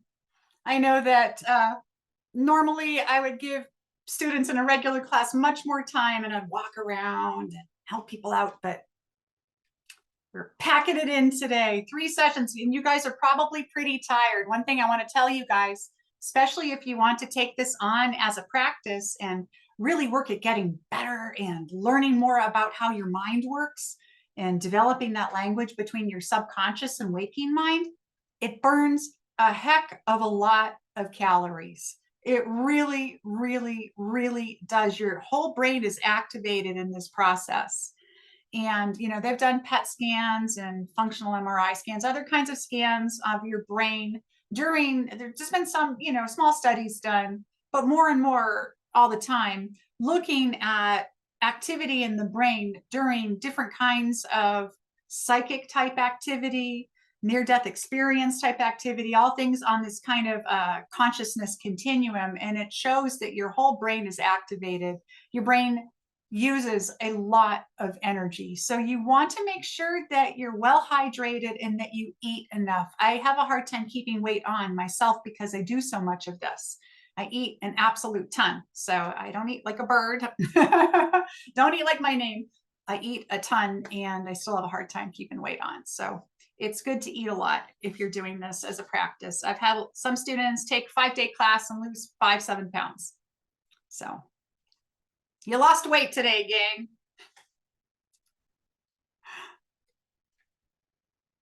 So here we go. I'm going to reveal this one. This one's a fun one. Something a little different. And then I'll tell you a funny story about a similar experience I gave in a class. Here we go. This was a hot wings eating contest in Bushwick, New York. Look at the expression on that poor man's face. So this one is really fun. You have people that are eating things that are way too hot for them. Look, he looks like his whole body is on fire. His whole intestines have got to be on fire. People are obviously have their cell phones raised up. They're taking photos or video of this. There's a lot of people. You see some people holding beer and laughing. You see others that looks kind of stressed out. This one's a really fun one. And I'll leave this picture up for a bit so that you can compare your maps to what you got. But I gave a similar kind of a thing. It was a pie eating contest photo. And this was with one of the groups that I taught. I think it was my class last August, I think.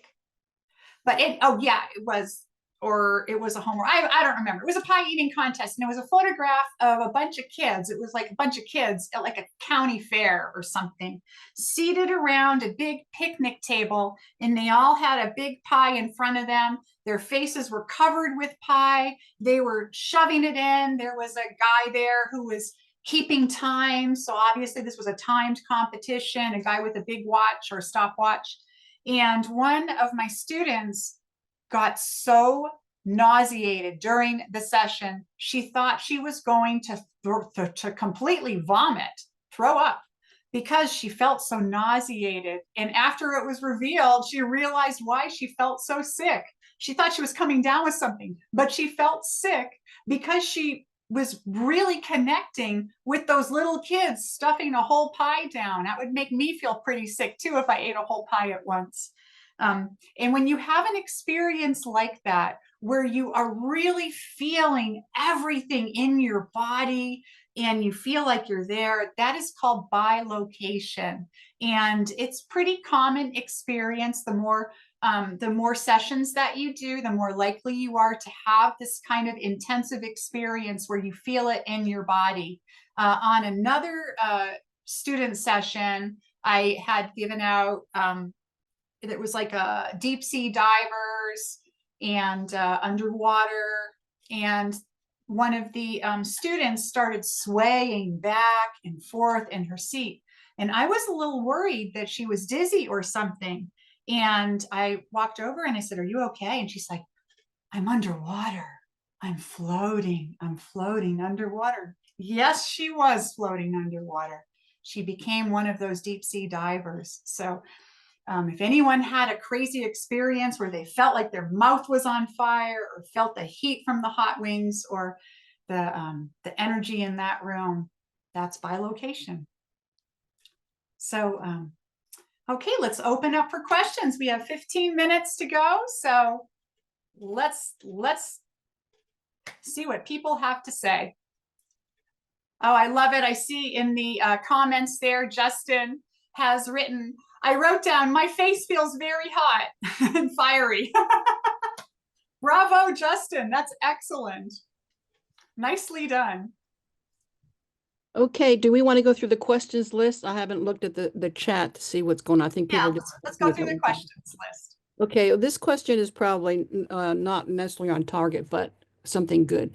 Birdie, thank you so much for the awesome seminar. My question is, when talking to ETs, do you have an idea when we will have open contact in a significant way? Thanks.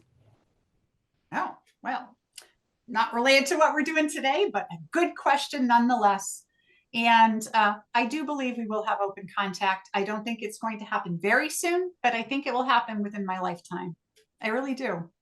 I have been feeling this for, actually, this goes back to a project that I did back at TransDimensional Systems back in the late 90s, probably like around 1999, 1998, 1999, around there, almost 30 years ago with my group.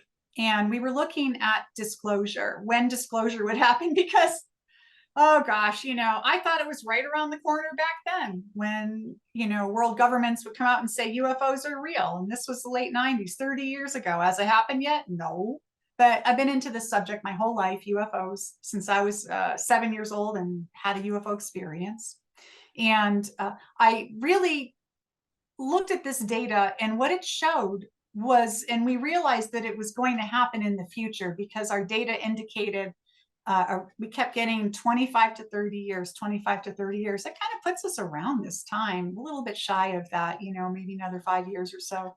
But we did get this sense that disclosure was going to happen. And if you follow any of the UFO disclosure stuff out there, then you might have heard the term catastrophic disclosure.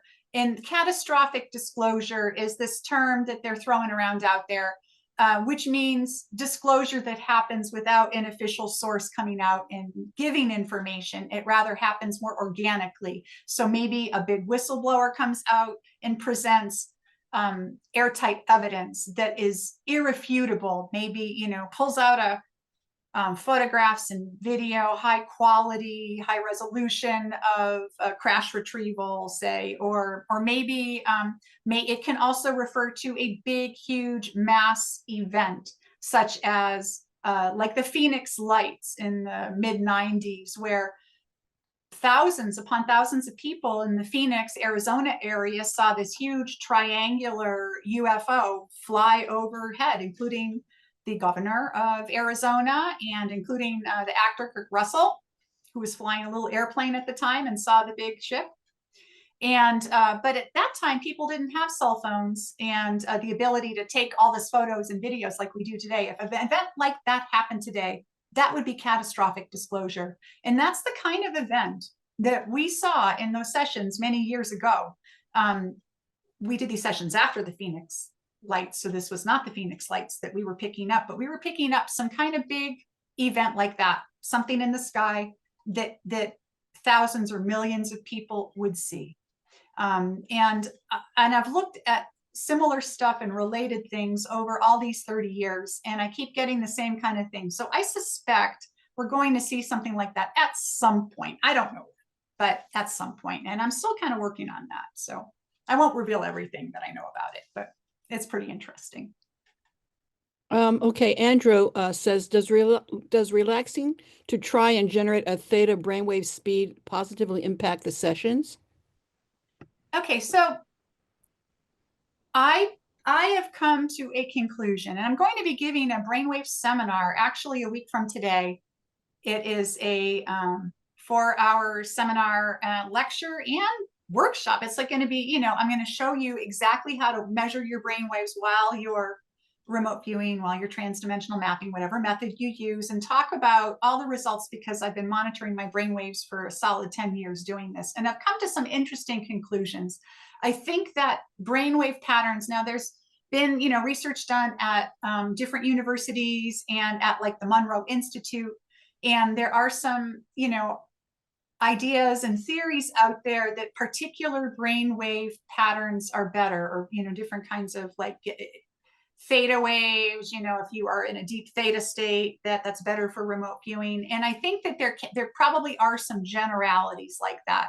The Monroe Institute actually has some pretty incredible binaural beats music. Binaural music is music where you listen to some pretty new agey music or whatever the music overlay is, but underneath the music, and you don't necessarily hear it directly, different frequencies are put in each ear. You have to use headphones or earbuds to use binaural music. You can't just listen to it out in the open without headphones, because different frequencies are played, you know, in stereo in each ear, and it sets up a particular brainwave pattern.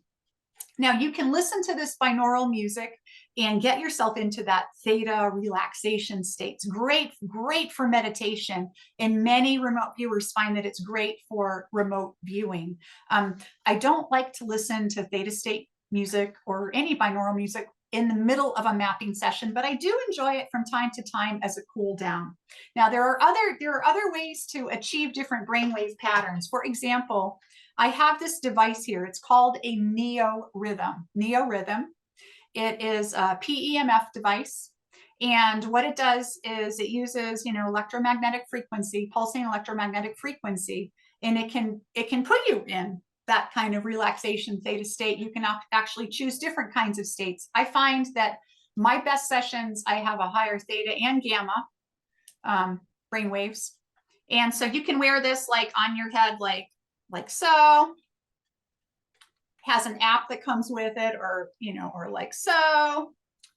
It's also good for pain management. It has all these different settings, and you can set up particular frequencies if you want to have a particular effect. So I do highly recommend a NeoRhythm if you're interested in exploring these different kinds of brainwaves. I think it's a really fun device. Or the binaural music. There's tons of examples on YouTube.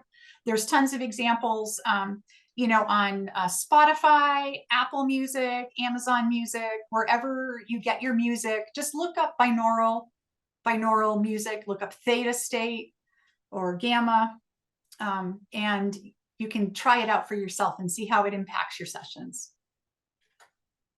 Okay, Robert says, how can you do self-exploration questions like, what is the most important thing to learn in this lifetime, if there's no target?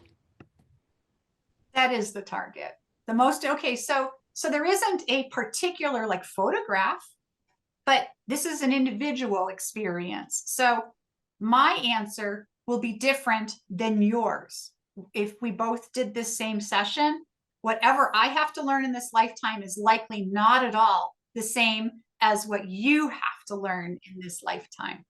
And so those, you can do all these kinds of self-exploration things as targets, as experiences. Absolutely. It's just highly individualistic. I have given things out like the explorer's most recent past life. If you want to find out what you were before you were this person today, you can look at all kinds of things that are deeply personal. You can look at your most important relationship in your life and find out who you're most deeply connected with. You can look at I would never recommend this, but you could look at your moment of death, your moment of upcoming death. I hope no one ever gives me that because I don't want to know. I would rather be surprised, and hopefully won't happen for a long time, but you never know. Life in a human body, it can be fragile and uncertain. You can look at another thing that's also highly individualistic is the body scans that I teach in the beginner class. And in the body scans, those are always individual because it's for a particular person. You can do a body scan on somebody that you know, and this kind of brings up the questions of like, what's ethical to look at? I only give like public photographs or public events, public people in a public setting. I would never give like Abraham Lincoln's most intimate moments with his wife or anything like that. I wouldn't give that, but I would give him at Gettysburg, given a speech. So you want to, again, we don't know what this process is that we're doing, what causes it, how it works.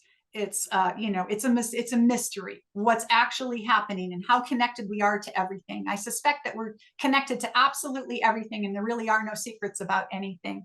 But because I want to be a good human being and follow our kind of our social norms and codes, I won't give out any private individuals. I recommend that you only stick with things that are public or things that are unknown, that are particular about a particular person. You wouldn't want to just remote view like your spouse's biggest secret. That would be horrible. That'd be horrible. You probably don't want to find that out. Or you don't want to look at, anything secret involving a private person. Always get permission. And with body scans, in class, we always do dead famous people that, there's a body of evidence for what their physical ailments were. But like for body scans, I've had a number of people that do all kinds of different healing modalities take my class because they want to learn the body scans, and they use them in their practice with their clients, their patients or clients. If they do energy work like Reiki or any kind of healing modality, I've had doctors and chiropractors take the class and they've been using this and finding it to be extraordinarily effective. And in one of the more recent classes that I taught, one of the students was had I think it was a sore knee. It was a sore leg or a sore knee. And it was the day we were doing body scans. And part of the body scan thing that we teach is healing, is how to heal somebody as well. And so she did the body scan and healing, and her pain went right away after doing that little body scan session. So there's all kinds of interesting things that you can do that are very personal and individual. It's still just as valid an experience, even if it's not a more universal one. Okay, we only have 3 minutes left before the hour. So Birdie, I don't know what you're going to do. Ask another question. Okay, well then Sandra has one. What are the ethical considerations associated with remote viewing? Oh, well, we just kind of covered that, where you want to get permission if it's somebody private, and you don't want to look at things that you just use common sense. This is common sense ethics here. Would you look at your best friend's,